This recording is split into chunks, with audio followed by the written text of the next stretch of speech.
가족에게 버림받은 할아버지, 고독한 노후 속에서 찾아오는 후회와 고통의 끝, 그리고 고립된 삶의 현실. 할아버지는 창밖을 바라보며 오래된 나무 의자에 앉아 계셨습니다. 겨울 햇살이 유리창을 비추고 있었지만 방 안은 여전히 쌀쌀했습니다. 손때 묻은 탁자 위에는 차가 식어가고 있었습니다. 그는 눈을 감고 손끝으로 아내가 생전에 늘 곱게 접어놓던 낡은 테이블볼을 만지작거렸습니다. 여보, 참 이상하지요. 당신이 떠난 지 몇 달이 지났는데 나는 아직도 당신이 곁에 있는 것 같아요. 할아버지는 혼잣말처럼 중얼거리셨습니다. 대답이 없음을 알면서도 습관처럼 말을 걸었습니다. 늘 아내와 함께 있던 이 공간은 이제 너무나 적막했습니다. 그의 시선은 거실 구석에 놓인 사진으로 향했습니다. 사진 속 아내는 젊은 시절의 모습으로 환하게 웃고 있었습니다. 결혼식 때 찍은 사진이었습니다. 사진을 보는 순간 그의 기억은 젊은 날로 되돌아갔습니다. 그때는 우리 참 젊었지요. 30도 채 되지 않았던 그 시절. 그는 처음 아내를 만났을 때를 떠올렸습니다. 그녀는 밝고 씩씩한 여자였습니다. 시장 한복판에서 반찬을 팔던 그녀는 고된 삶 속에서도 환하게 웃던 사람이었습니다. 그의 첫눈에 반한 건 바로 그 웃음 때문이었습니다. 이거 사가면 아주머니가 좋아하실 거예요. 아내는 그렇게 장사하던 시절에도 사람들의 마음을 녹이는 재주가 있었습니다. 처음엔 손님으로 다가갔지만 시간이 지나면서 둘은 자연스럽게 가까워졌습니다.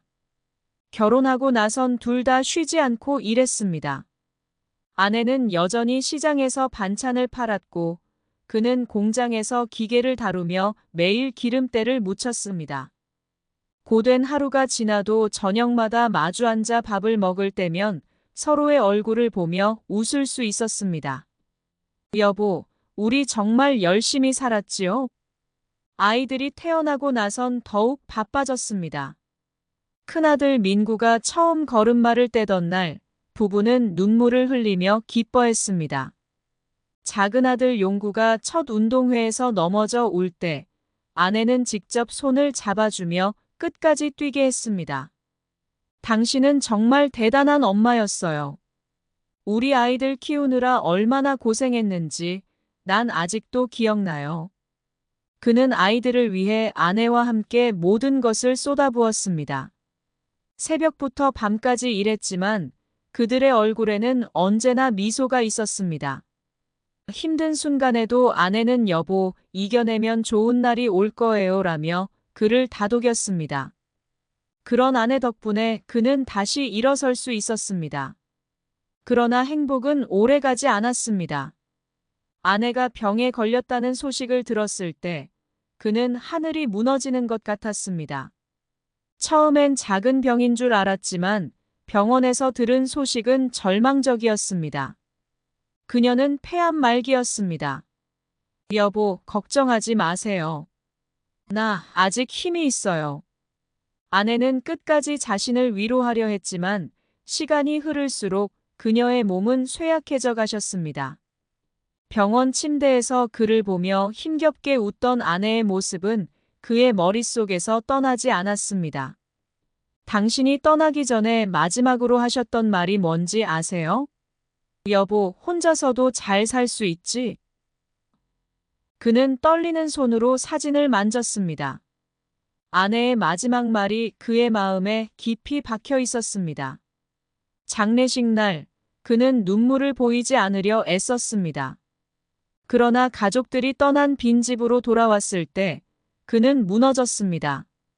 식탁 위에 놓인 아내의 찻잔, 그녀가 좋아하셨던 담요, 장식장에 정리된 반찬통. 그 모든 것이 그녀의 흔적이었습니다. 여보, 왜 나를 이렇게 혼자 두고 가셨어요? 그는 매일 밤마다 베개에 얼굴을 묻고 울었습니다. 낮에는 괜찮은 척했지만 밤이 되면 더 이상 감정을 숨길 수 없었습니다. 혼자 밥을 먹고 혼자 잠들어야 하는 시간이 너무나 고통스러웠습니다. 할아버지는 여전히 창밖을 바라보며 아내와의 추억 속에 잠겨 있었습니다. 문득 찬바람이 불어와 그의 볼을 스치고 지나갔습니다. 그는 천천히 자리에서 일어나 아내의 사진을 조심스럽게 들었습니다. 여보, 난 아직도 당신이 그리워요. 하지만 이제 어떻게 살아가야 할지 모르겠어요. 그의 목소리는 떨렸지만 어느새 그의 눈에는 더 이상 눈물이 흐르지 않았습니다. 할아버지는 아내가 마지막으로 남긴 미소를 바라보며 혼잣말처럼 말했습니다. 어떻게든 살아야겠지요. 당신이 원하셨던 것처럼. 그는 다시 자리에 앉아 식어버린 차를 한 모금 들이켰습니다. 장례식이 끝난 뒤 그는 집으로 돌아왔습니다. 저녁이었지만 하늘은 여전히 흐렸고 차가운 바람이 그의 어깨를 누르고 있었습니다. 현관문을 열자 익숙했던 공간이 낯설게 느껴졌습니다. 그는 한 걸음 들어섰지만 그 순간부터 무언가 잘못된 것 같았습니다. 아내의 부재가 공기 속에 스며 있었고 집안은 생기가 사라진 채 무겁고 차가웠습니다. 신발을 벗으면서 문득 옆에 두었던 아내의 슬리퍼가 떠올랐습니다. 항상 그 자리에 있었던 아내의 슬리퍼는 이제 보이지 않았습니다. 그 자리에 더 이상 놓을 신발이 없다는 사실이 마음 한구석을 아리게 했습니다. 그는 애써 고개를 흔들며 고독을 떨쳐내려 했지만 이미 무거운 감정이 가슴을 짓누르고 있었습니다. 소파에 앉자마자 그는 깊은 한숨을 내쉬었습니다. TV가 켜져 있지 않은 거실은 침묵에 휩싸여 있었습니다. 소파 옆 테이블 위에는 아내의 사진이 놓여 있었습니다. 검은 리본이 달린 액자 속에 그녀는 여전히 따뜻한 미소를 띠고 있었습니다. 그는 사진을 바라보다가 손을 뻗어 그것을 들었습니다. 보고 싶어요. 그가 속삭였습니다. 하지만 대답은 돌아오지 않았습니다. 사진을 손에 들고 있던 그의 눈가가 뜨거워졌습니다. 눈물이 흐를 줄 몰랐지만 차오르는 감정을 막을 수는 없었습니다. 그는 얼굴을 두 손으로 가리고 멈출 수 없는 흐느낌 속에 몸을 떨었습니다. 무언가가 찢어지는 것처럼 가슴이 아팠습니다. 그녀가 남긴 모든 기억들이 파도처럼 밀려왔습니다. 처음 만났을 때의 설렘, 함께 웃고 울었던 날들, 그리고 손을 꼭 잡고 미래를 꿈꾸던 시간들이 주마등처럼 스쳐갔습니다. 밤이 깊어지고 집안은 더욱 고요해졌습니다. 그는 침대에 누웠지만 잠은 쉽게 찾아오지 않았습니다. 옆자리가 텅 빈 침대는 그를 더 외롭게 만들었습니다. 손을 뻗어 그녀가 자주 쓰던 머리맡의 쿠션을 끌어안았습니다. 쿠션에는 아직 그녀의 향기가 남아 있었습니다. 그는 눈을 감고 그녀의 목소리를 떠올렸습니다. 자기야, 내일은 뭐 먹을까요? 밝게 웃으며 물어보던 그녀의 목소리가 귓가에 생생했습니다. 이튿날 아침, 그는 자명종 소리에 눈을 떴습니다. 평소라면 아내가 먼저 일어나 커피를 내리곤 했지만 이제 그 일은 그의 몫이 되었습니다. 무겁게 몸을 일으킨 그는 부엌으로 향했습니다. 커피 머신의 버튼을 누르고 기다리는 동안 부엌의 정적이 어색하게 느껴졌습니다. 커피가 내려오는 소리마저 멀게만 들렸습니다. 그는 뜨거운 커피를 한 모금 마시고 천천히 식탁에 앉았습니다. 아내와 마주 앉아 이야기를 나누던 그 자리엔 이제 혼자뿐이었습니다. 식탁 한편에는 그녀가 아끼던 머그잔이 놓여 있었습니다. 그는 잔을 들고 잠시 바라보다가 다시 제자리에 내려놓았습니다. 머그잔의 옆면에는 터게더 퍼레버라고 적힌 글자가 선명했습니다. 두 사람의 결혼기념일에 함께 맞췄던 머그잔이었습니다. 그 순간 눈물이 다시 차올랐습니다. 그 글자는 이제 허무하게 느껴졌지만 그와 동시에 그녀와 함께했던 시간이 떠올라 더욱 견디기 어려웠습니다. 오후가 되자 그는 결심했습니다. 아내의 물건들을 정리하기 시작해야 한다고 스스로를 다그쳤습니다. 옷장을 열었을 때 아내의 향기가 그대로 남아 있었습니다. 옷들을 하나씩 꺼낼 때마다 그녀가 떠올랐습니다. 첫 번째로 꺼낸 옷은 그녀가 결혼식 날 입었던 드레스였습니다. 깨끗하게 보관된 드레스는 눈부셨지만 이제는 더 이상 그녀를 입힐 수 없다는 현실이 그를 슬프게 했습니다. 그는 스카프 서랍에서 아내가 가장 좋아했던 붉은 체크무늬 스카프를 발견했습니다. 손끝으로 부드러운 천을 쓰다듬으며 그는 그녀가 그것을 두르고 웃었던 모습을 떠올렸습니다. 예쁘지 않아요? 그녀가 거울을 보며 물었을 때 그는 크게 웃으며 끄덕였습니다. 그 순간 그녀가 얼마나 행복해했는지, 그리고 그 웃음이 얼마나 사랑스러웠는지 생생하게 떠올랐습니다. 그는 스카프를 무릎 위에 올려놓고 한참 동안 바라보았습니다.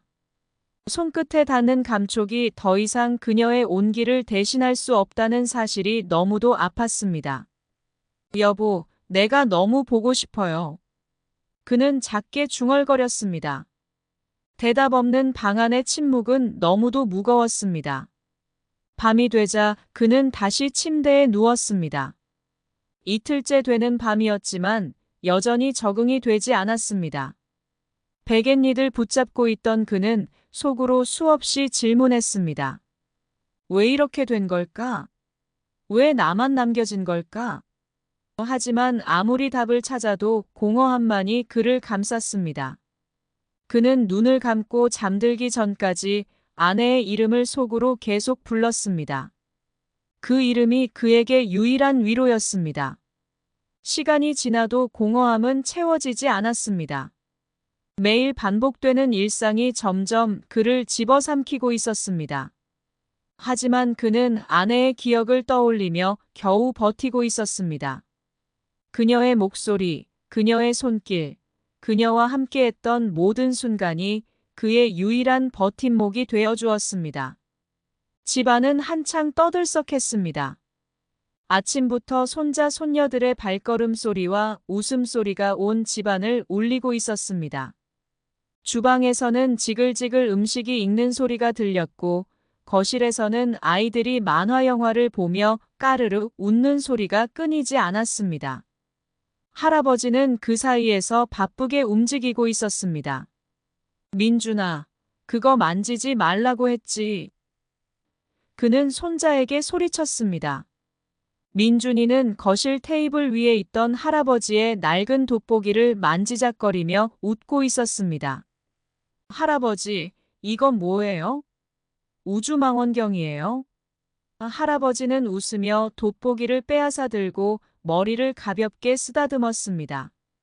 아니, 우주망원경은 아니고 할아버지 눈을 도와주는 도구야. 이제 거기 앉아서 동생이랑 잘 놀아. 그러고는 주방으로 발걸음을 옮겼습니다. 냄비에 끓고 있던 된장찌개를 저으며 그는 뒤를 돌아봤습니다. 손녀 소윤이가 주방 문턱에 앉아 그를 가만히 바라보고 있었습니다. 할아버지, 뭐 하세요? 소윤이가 물었습니다. 그는 웃으며 대답했습니다. 너희들 점심 준비하고 있지. 조금만 기다려. 소윤이는 할아버지의 대답에 고개를 끄덕이며 다시 거실로 돌아갔습니다. 그는 부엌에서 쉴 틈 없이 움직였습니다. 냉장고에서 야채를 꺼내고 도마 위에서 칼질을 하며 프라이팬에 불을 올렸습니다. 어린애들이 먹을 건데 간을 세게 하면 안 되지. 그는 혼잣말을 하며 소금을 조심스럽게 뿌렸습니다. 음식 냄새가 집안을 가득 채우자 손자 손녀들이 주방 근처로 몰려왔습니다. 할아버지, 언제 다 돼요? 민준이가 물었습니다. 그는 손을 흔들며 말했습니다. 조금만 더 기다려라. 금방 차린다. 점심상을 차리기 시작할 때쯤 거실에 있던 손녀가 다시 소리를 질렀습니다. 할아버지, 민준이가 내 장난감 뺏어갔어요. 그는 부엌에서 손을 털고 급히 거실로 갔습니다. 민준이는 손에 작은 블록을 들고 있었고 소윤이는 팔짱을 낀 채 눈물을 머금고 있었습니다. 그는 상황을 보고 빙그레 웃으며 말했습니다. 자, 둘이 사이좋게 나눠 써야지. 민준아, 동생한테 돌려줘. 민준이는 잠시 머뭇거리더니 블록을 건네주었습니다. 소윤이는 활짝 웃으며 할아버지에게 달려와 안겼습니다. 모두가 식탁에 둘러앉아 점심을 먹을 때 그는 손자 손녀들의 얼굴을 보며 흐뭇해했습니다. 민준이는 밥을 입안 가득 넣으며 할아버지, 된장찌개 진짜 맛있어요. 라고 말했습니다. 소윤이도 고개를 끄덕이며 맞아 할아버지 요리는 최고야. 라고 외쳤습니다. 그는 웃으며 머리를 극적였습니다. 그래, 맛있게 먹으니 다행이구나. 점심을 먹고 난 뒤 설거지를 끝내고 나니 다시 거실이 난장판이 되어 있었습니다. 블록들이 바닥에 흩어져 있었고 소파 위에는 이불이 널브러져 있었습니다. 그는 한숨을 쉬며 블록을 주워 상자에 넣기 시작했습니다. 너희들 정말 대단하다. 아침에 치운 게 벌써 엉망이 됐네. 아이들은 웃으며 도망쳤고 그는 그들의 모습을 보며 씁쓸한 웃음을 지었습니다. 오후가 되자 그는 손자 손녀들을 데리고 동네 공원으로 나갔습니다. 가을에 쌀쌀한 바람이 불었지만 아이들은 신이 나서 뛰어다녔습니다. 할아버지, 저 그네 태워주세요. 소윤이가 외치자 그는 천천히 걸어가 그네를 밀어주었습니다. 세게 밀어도 돼요. 소윤이가 재촉하자 그는 더 힘을 주어 그네를 밀었습니다. 소윤이는 깔깔거리며 하늘 높이 올라가는 기분을 만끽했습니다. 민준이는 모래놀이터에서 작은 집을 짓고 있었습니다. 할아버지, 여기 와서 보세요. 제가 성을 지었어요. 민준이가 손짓하며 그를 불렀습니다. 그는 다가가 모래로 만든 성을 보며 고개를 끄덕였습니다. 오, 이거 정말 멋지다. 그런데 탑이 좀 낮은 것 같지 않냐? 민준이는 할아버지의 말을 듣고 모래를 더 쌓기 시작했습니다. 그는 옆에서 도와주며 손자와 함께 작은 모래성을 완성했습니다. 집으로 돌아온 후 아이들이 지친 듯 보였습니다. 할아버지, 이제 피곤해요. 소윤이가 눈을 비비며 말했습니다. 그는 웃으며 아이들을 안방으로 데려갔습니다.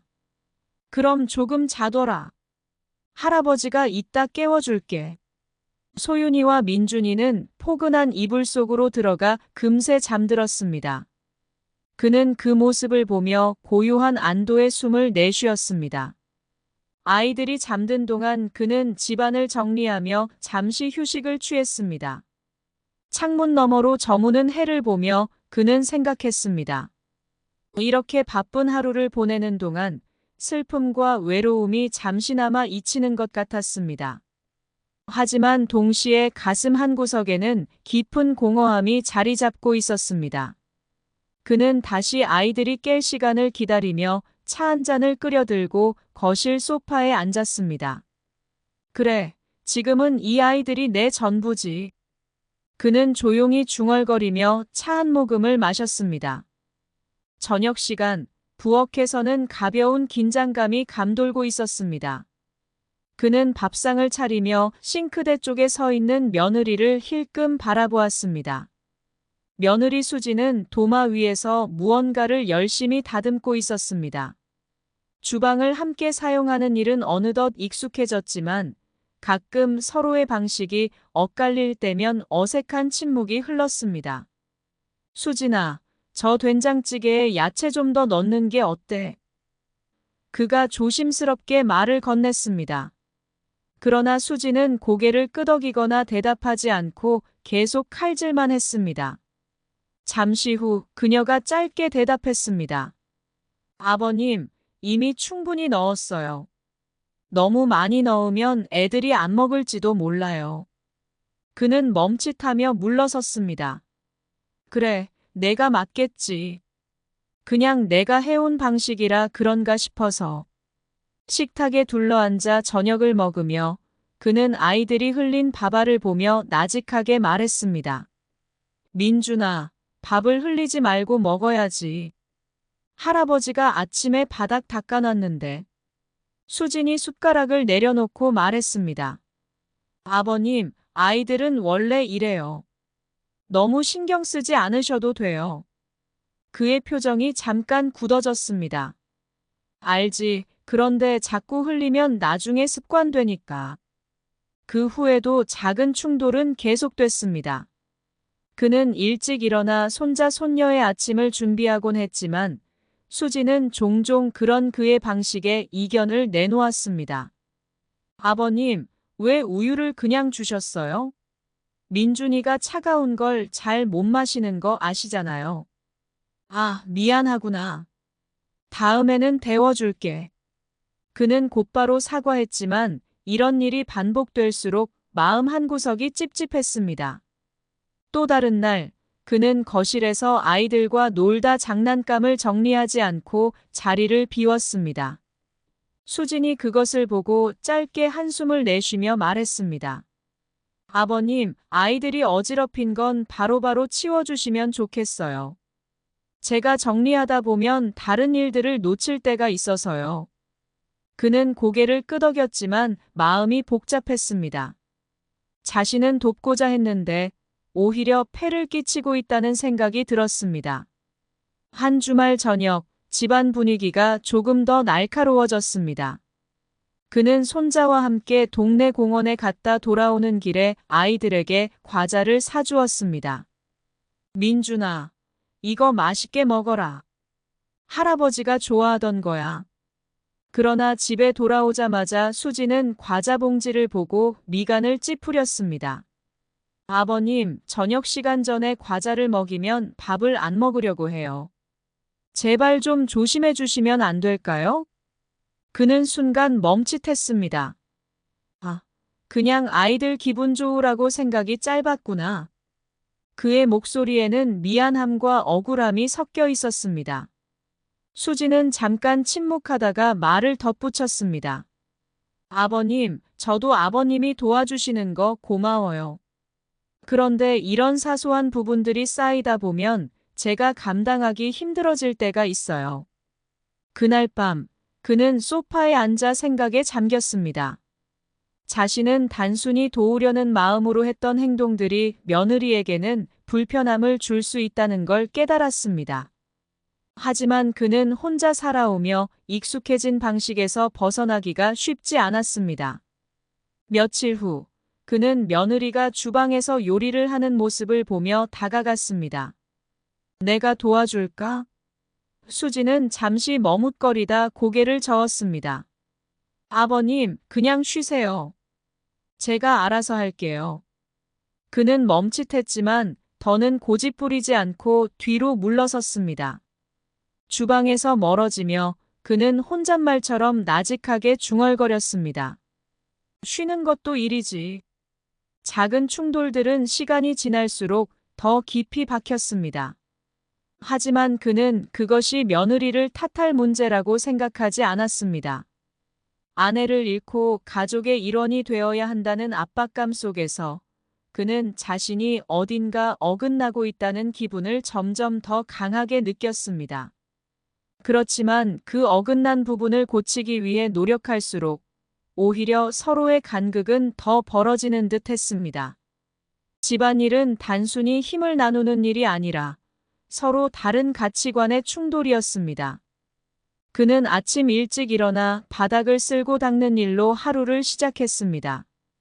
바람이 차가운 겨울날, 그는 마룻바닥을 정성스럽게 밀며 마음 한편으로 뿌듯함을 느꼈습니다. 그래도 내가 이 집에서 역할을 하고 있지. 하지만 아침 식사 시간이 되자 며느리 수진의 목소리가 들려왔습니다. 아버님, 마루를 매일 이렇게 닦으시면 무릎이 상하세요. 괜찮으신 거예요? 그는 잠깐 멈칫했습니다. 무릎은 괜찮아. 그리고 하루에 한 번쯤은 깨끗이 닦아야지. 애들이 여기저기 흘리고 다니잖아. 수지는 애써 미소 지으며 말했습니다. 물걸레질은 주말에만 해도 충분할 것 같아요. 애들이 흘리는 건 제가 바로바로 치울게요. 그의 얼굴에 잠시 당황스러운 기색이 스쳤습니다. 내가 뭔가 잘못한 걸까? 그는 며느리의 말이 이해되면서도 자신의 방식이 무시당한 기분이 들었습니다. 집안의 오래된 전통이라 믿었던 깔끔함이 이제는 과잉이라고 여겨지는 듯 했습니다. 며칠 후 손자 민준과 함께 놀이터에 다녀온 그는 민준의 손을 잡고 다정하게 말했습니다. 우리 민준이는 커서 뭐가 되고 싶어? 민준은 웃으며 대답했습니다. 경찰관이요. 그래, 경찰관도 좋지. 그런데 뭐든 열심히 하려면 공부를 잘해야 해. 그래서 할아버지가 옛날에 배웠던 책도 가르쳐 줄게. 그는 다음 날 아침 자신의 방에서 옛날 초등학교 참고서를 꺼냈습니다. 요즘도 이런 건 변하지 않겠지. 민준을 무릎에 앉히고 책을 펴자마자 수진이 방에 들어왔습니다. 아버님, 그 책이 뭐예요? 아, 이거 내가 어릴 적 쓰던 책인데 민준이랑 같이 공부하려고. 수지는 잠시 고민하듯 멈췄다가 말했습니다. 아버님, 요즘 애들은 다른 방식으로 공부해요. 그런 오래된 내용은 오히려 혼란스러울 수도 있어요.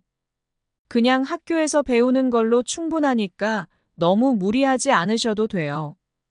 그는 약간 멋쩍게 웃으며 책을 덮었습니다. 그런가? 옛날 방식이 좀 다를 수도 있겠지. 하지만 마음 한편에서는 그래도 기초는 중요하지 않나 하는 생각이 떠나지 않았습니다. 오후가 되어 민준과 마트에 다녀오던 길이었습니다. 민준은 선반에 진열된 과자들을 보며 눈을 반짝였습니다. 할아버지, 저 과자 사주세요. 그는 망설임 없이 과자 2봉지를 집어들었습니다. 그래, 우리 민준이가 먹고 싶으면 사야지. 그러나 집에 돌아오자 수진이 과자 봉지를 보며 눈살을 찌푸렸습니다. 아버님, 이런 과자는 안 돼요. 민준이가 너무 많이 먹으면 건강에 안 좋아요. 그리고 곧 저녁 먹을 시간인데 이렇게 간식을 주시면 밥을 안 먹으려고 해요. 그는 잠시 어쩔 줄 몰라 하며 대답했습니다. 아, 그렇구나. 그냥 기분 좋으라고 샀는데. 수지는 한숨을 쉬며 말했습니다. 물론 그런 마음은 감사한데 애들 간식은 제가 정리해서 주는 게 좋아요. 다음부터는 꼭 말씀해 주세요. 그는 수진의 말이 틀리지 않다는 걸 알면서도 자신이 점점 더 작아지는 느낌을 받았습니다. 손자에게 작은 기쁨을 주고 싶었던 마음이 이토록 복잡하게 얽힐 줄은 몰랐습니다. 이런 일은 반복됐습니다. 그는 아침 일찍부터 부엌에서 밥상을 차리곤 했는데 수지는 종종 그가 준비한 메뉴를 다시 정리하곤 했습니다. 아버님, 반찬이 조금 짜요. 민준이랑 서연이는 짠 걸 잘 못 먹어요. 다음엔 간을 조금 덜 해주시면 좋겠어요. 그는 웃으며 대답했지만 마음속에서는 뭔가 답답한 감정이 쌓여갔습니다. 그래, 내가 애들 입맛을 더 잘 알겠지. 가사 처리 문제도 쉽지 않았습니다. 그는 세탁기가 돌아가는 소리를 듣고 옷을 꺼내 널어두었지만 수진이 그것을 보고 다시 다가왔습니다. 아버님, 이 옷들은 건조기에 넣는 게 나아요. 이렇게 널면 오히려 더 오래 걸리거든요. 그는 머리를 극적이며 대답했습니다. 아, 건조기가 있으면 그렇게 하는 게 편하겠구나. 그런데 내 젊었을 땐 이렇게 바람에 말리는 게 더 좋았거든. 수지는 애써 웃으며 말했습니다. 그때는 맞았겠지만 요즘엔 시간도 절약되고 더 편리하니까요. 이처럼 사소한 일들에서 의견 차이가 쌓여갔습니다. 그는 자신이 도움을 주고자 한 행동들이 오히려 불편함을 주고 있다는 사실에 자꾸만 위축되었습니다. 자신의 방식이 시대에 뒤떨어졌다는 사실을 받아들이는 것도 쉽지 않았고, 가족과의 관계에서 점점 벽이 생기는 기분이 들었습니다. 그는 어느 날 저녁 혼자 방에 앉아 한숨을 내쉬었습니다. 내가 진짜 도움이 안 되는 건가? 그냥 가만히 있는 게 나을지도 몰라. 하지만 그는 자신이 점점 가족의 일부가 아닌 외부인이 되어가는 듯한 고립감을 떨칠 수 없었습니다. 가을이 깊어지면서 하루가 짧아지고 바람은 더욱 차가워졌습니다. 그는 여전히 일찍 일어나 집안을 돌보고 손자 민준을 돌보는 일에 몰두했습니다. 아침마다 마루를 쓸고 닦으며 집안이 조금이라도 어수선하지 않기를 바랐습니다. 하지만 어느새 그런 노력들이 다소 피곤해진 것 같았습니다. 손주와 함께 시간 보내는 것도 며느리 수진과의 대화도 예전처럼 자연스럽지 않았습니다. 며느리 수진은 점점 더 무뚝뚝하게 변해갔습니다. 예전엔 웃으며 대화하던 일들이 이제는 짧은 대답으로 끝났습니다. 그는 그런 수진의 변화를 느끼면서도 무엇이 문제인지 명확히 알 수 없었습니다. 그녀의 표정은 자주 굳어 있었고 대화 중에 눈을 마주치지 않으려 하는 듯 했습니다. 오늘도 아침을 준비하고 난 뒤 그는 민준에게 아침밥을 먹이면서 수진에게 말을 걸었습니다. 오늘은 날씨가 참 좋네. 시장 가서 뭐라도 사올까? 수진은 잠시 멈칫하다가 대답했습니다. 괜찮아요, 아버님. 제가 다 할게요. 그의 입가에 미소가 떠올랐습니다. 그래도 나가서 조금이라도 바람 쐬면 기분이 좋아지지. 몸도 움직여야 할 텐데. 수진은 가볍게 고개를 끄덕였지만 다시는 그에게 말을 걸지 않았습니다. 그는 그저 어색하게 자리를 떠났습니다. 며칠 전 그는 시장에 나가 장을 보고 돌아오는 길에 수진을 만났습니다. 수진은 그가 장을 본 걸 보고 잠깐 얼굴을 찡그렸습니다. 아버님, 이런 걸 사오시면 어떻게 해요? 신선하지도 않고 아이들한테 먹이면 안 좋을 것 같아요. 그는 잠깐 당황했지만 웃으며 말했습니다. 그래도 이건 내가 좋아하는 거니까 한 번쯤은 괜찮겠지. 수지는 그를 한 번 쳐다보더니 대답 대신 고개를 돌렸습니다. 그 순간 그는 수진이 자신을 불편해한다는 걸 뚜렷하게 느꼈습니다. 그녀는 더 이상 그를 따뜻하게 대하지 않았습니다. 가장 큰 변화는 그가 손주와 시간을 보내는 방식에도 영향을 미쳤습니다. 민준이 학교에서 돌아오면 그는 종종 민준과 함께 놀이터에 나가 공놀이를 하거나 이야기를 나누곤 했습니다. 그런데 어느 날 수지는 그가 민준과 함께 나가려고 할 때 말을 건넸습니다. 아버님, 요즘 민준이 숙제를 자주 안 해요. 놀이터 가는 건 좋지만 숙제부터 끝내고 나가게 해주세요. 그는 잠시 멈칫했습니다. 민준이는 아직 어리잖아. 조금 놀다가 숙제를 하면 되지. 수지는 냉정하게 대답했습니다. 아버님, 민준이가 자꾸 이런 식으로 하면 나중에 큰일 나요. 아이에게 규칙을 가르치는 게 중요하다고요. 그날 이후 그는 손자와의 시간이 줄어들었습니다.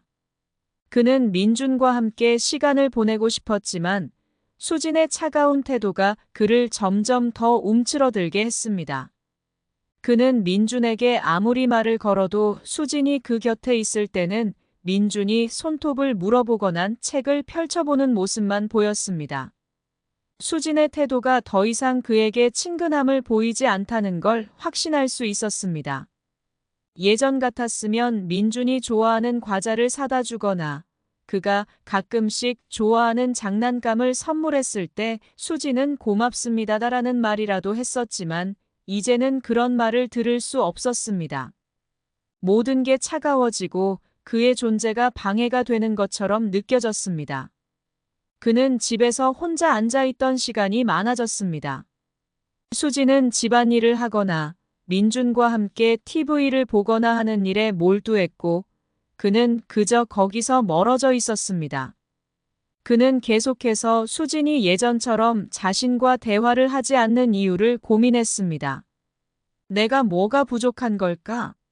내가 뭘 잘못한 걸까? 하루는 민준이 집에 돌아왔을 때 그는 민준에게 말을 걸었습니다. 민준아, 오늘 학교에서 뭐 배웠어? 민준은 대답하기 전에 수진을 슬쩍 바라보았습니다. 수진은 민준의 행동을 눈치챘는지 바로 말을 했습니다. 민준아, 숙제 먼저 하세요. 민준은 고개를 숙였습니다. 그때 수진이 민준에게 다가가며 말했습니다. 할아버지랑 놀기 전에 숙제 끝내야지, 알았지? 민준은 무겁게 고개를 끄덕였습니다. 그 모습을 보고 그는 속으로 씁쓸한 미소를 지었습니다. 이제 민준도 나를 불편하게 생각하는 걸까? 그는 민준에게 다가가 손을 잡고 싶었지만 그저 멀리서 바라볼 수밖에 없었습니다. 수진의 엄격한 태도는 그가 민준과 더 이상 자연스럽게 관계를 맺는 걸 허락하지 않았습니다. 어느 저녁, 그는 다시 한번 수진과 마주 앉았습니다. 저녁 밥상 위에는 수진이 준비한 반찬들이 차려져 있었습니다. 그는 조심스럽게 말을 꺼냈습니다. 수진아, 혹시 내가 뭔가 잘못했나? 수진은 잠시 말없이 그를 바라보다가 대답했습니다. 아버님, 잘못한 건 아니에요. 그런데 요즘은 서로 다른 생각을 하게 된 것 같아요. 저는 아이들 교육이나 가사일에 대해 다른 방식으로 생각하고 있고 아버님도 예전 방식을 고수하시잖아요. 그는 고개를 끄덕였습니다. 그럼 내가 고집을 부린 걸까? 수지는 잠시 침묵을 지킨 뒤 힘없이 대답했습니다. 그렇다기보다는 그냥 서로의 방식이 다를 뿐이에요. 아버님이 바라는 게 있고 저도 제가 생각하는 방식이 있어요. 그래서 자꾸 이런 갈등이 생기는 거죠. 그날 밤, 그는 한참 동안 자리에 누워있던 시간을 보냈습니다. 세대 간의 거리감, 그리고 점점 더 차가워지는 며느리의 태도에 대해 깊은 고민에 빠져들었습니다. 어쩌면 나는 이제 너무 오래된 방식으로 살고 있는 건 아닐까? 할아버지는 아침마다 눈을 뜨면 가장 먼저 손주가 학교 갈 준비를 돕고 그 다음은 집안을 청소하는 일부터 시작하셨습니다. 그의 하루는 항상 같은 패턴이었습니다. 손주가 학교에 가고 며느리가 출근한 후에는 집안일을 하며 시간을 보내곤 했습니다.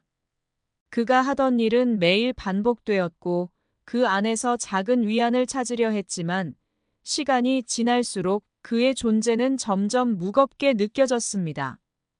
어느 날 손주가 학교에서 돌아왔습니다.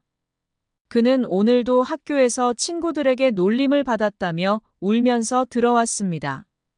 할아버지는 그런 손주를 안아주고 달래려 했지만 손주 역시 그가 언제나 그렇게 옛날 사람처럼 행동하는 것이 불편한 모양이었습니다. 할아버지, 제가 좀 더 현대적인 방식으로 살아야 하지 않겠어요? 친구들이 할아버지랑 사는 게 이상하다고 해요. 손주의 말은 할아버지의 마음을 찔렀습니다. 할아버지는 그저 고개를 끄덕이며 조용히 말없이 방으로 들어갔습니다. 한편 며느리와의 갈등은 점점 커져갔습니다. 손주를 돌보는 일이 그의 주요 임무였지만 그것이 어느새 부담으로 여겨지기 시작했습니다. 며느리는 할아버지의 일처리를 계속해서 문제 삼았습니다. 왜 이렇게 오래 걸려요? 손주도 큰일 없으면 더 잘 돌봐주시고 아침 준비도 조금만 더 신경 써주세요. 라며 자주 불만을 표시했습니다. 할아버지는 그저 한숨을 내쉬며 일을 마쳤지만 그의 마음속에서는 계속해서 자존감이 떨어졌습니다. 아침마다 며느리가 한마디씩 하는 것이 그를 더욱 불편하게 만들었고 자신이 이제는 집안에서 필요 없는 존재처럼 느껴졌습니다. 예전 같으면 더 강하게 대답하거나 말을 했겠지만 지금은 그냥 묵묵히 일을 할 뿐이었습니다. 할아버지의 일상에서 그가 느끼는 기쁨은 점점 줄어들었고 그 대신 공허함이 그의 가슴을 채웠습니다. 그날도 비슷했습니다. 아침에 일어나서 집안을 정리하고 손주에게 간식을 준비한 후 그는 고요한 집안에서 혼자 시간을 보냈습니다. 이제는 며느리가 그에게 기대는 것도 점점 적어졌고 손주가 학교에 가는 동안 혼자 남은 시간을 어떻게 보내야 할지 몰랐습니다. 식사를 준비하며 그는 자주 머뭇거렸습니다. 이 집에서 내가 왜 이렇게 느껴지는 걸까? 라는 생각이 문득 그의 머리를 스쳤습니다. 하지만 그날 오후 상황은 더욱 악화되었습니다. 손주가 집에 돌아와 할아버지에게 다가왔습니다. 할아버지, 오늘은 아침에 제가 먹고 싶은 걸 못 먹어서 조금 속상해요. 엄마가 미리 준비해두라고 하셨는데 왜 그렇게 늦게 해주세요? 그 말에 할아버지는 그저 고개를 숙이며 손주의 눈을 피했습니다. 손주는 할아버지가 잘못했다고 생각하는 것처럼 보였고 할아버지는 말없이 그 자리를 떠나려고 했습니다. 저녁이 되자 며느리가 일찍 퇴근해서 집에 돌아왔습니다. 집안의 분위기는 얼어붙어 있었습니다. 며느리는 그가 준비한 저녁을 보며 아무 말 없이 식사를 시작했습니다. 할아버지는 그저 조용히 옆자리에 앉아 있었고 그동안 쌓인 말들은 하나도 나오지 않았습니다. 그는 자신의 존재가 이 집에서 더 이상 필요 없는 짐처럼 여겨지는 순간들을 반복하며 고요히 저녁을 먹었습니다. 그날 밤 할아버지는 침대에 누워 잠을 이루지 못했습니다. 마음속 깊은 곳에서 나는 이 집에서 더 이상 필요하지 않은 존재인가? 라는 의문이 계속 떠올랐습니다. 그가 더 이상 가족의 일원으로서 사랑받고 있다는 느낌을 받을 수 없다는 사실이 그를 더욱 외롭게 만들었습니다. 그의 존재는 점점 부유하는 느낌이었습니다. 마치 집안의 공기처럼 눈에 띄지 않게 되어가고 그 누구도 그를 진심으로 필요로 하지 않는 것 같았습니다. 그는 다시 한번 자신이 얼마나 중요한 존재였는지, 그가 가족을 위해 얼마나 열심히 살아왔는지 되새겨보았습니다. 하지만 그런 생각도 이제는 무의미한 것처럼 느껴졌습니다. 그는 스스로를 짐으로 여기며 매일 반복되는 일상 속에서 점점 더 고립감을 느꼈습니다. 밤이 깊어가며 그는 결국 잠이 들었습니다. 잠들기 전 그는 한 가지 생각을 했고 그것은 그가 더 이상 부담이 아닌 다른 존재로 여겨지기를 바란다는 것이었습니다. 하지만 그 바람은 너무도 희미하고 손에 잡히지 않는 꿈처럼 느껴졌습니다. 그는 결국 잠에 빠져들었고 그날 밤 깊은 고독 속에서 하나의 중요한 사실을 깨달았습니다. 그가 느끼는 이 공허함은 단지 시간의 문제만이 아니었음을. 할아버지는 아침 일찍 일어나 손주가 입을 새 운동복을 준비하셨습니다. 며칠 전 손주는 자신이 기다리던 새로운 운동복을 받았다며 정말 기뻐했던 기억이 있었습니다. 할아버지는 그 모습을 떠올리며 손주가 그 운동복을 깨끗하게 입고 학교에 가기를 바라셨습니다. 하지만 언제나처럼 바쁜 하루가 시작되었습니다. 손주가 학교에 가기 전 할아버지는 운동복을 세탁하기로 결심하셨습니다. 며느리가 자주 말하던 옷을 잘 관리하라는 말을 기억하며 조심스럽게 세탁기에 운동복을 넣었습니다. 그는 언제나 손주에게 잘 해주고 싶은 마음이 컸기에 세탁기 사용법에 대해 깊은 고민 없이 실행에 옮기셨습니다. 세탁을 마친 후 운동복을 꺼내보니 운동복의 색이 조금 발해 있었고 원래의 선명한 색이 사라져 있었습니다. 할아버지는 순간적으로 마음이 무거워졌습니다. 이럴 줄 알았으면 세탁하지 말았어야 했는데 하고 후회했습니다. 하지만 이미 늦었습니다. 오후가 되어 며느리가 퇴근하고 집에 돌아왔습니다. 할아버지는 며느리가 곧 손주에게 새로운 운동복을 보여줄 때가 되면 불편할 것이라고 생각했습니다. 그가 씻은 운동복은 원래의 모습보다 조금 색이 바래 있었고 그 모습은 확실히 며느리의 눈에 띄게 될 것이 분명했습니다.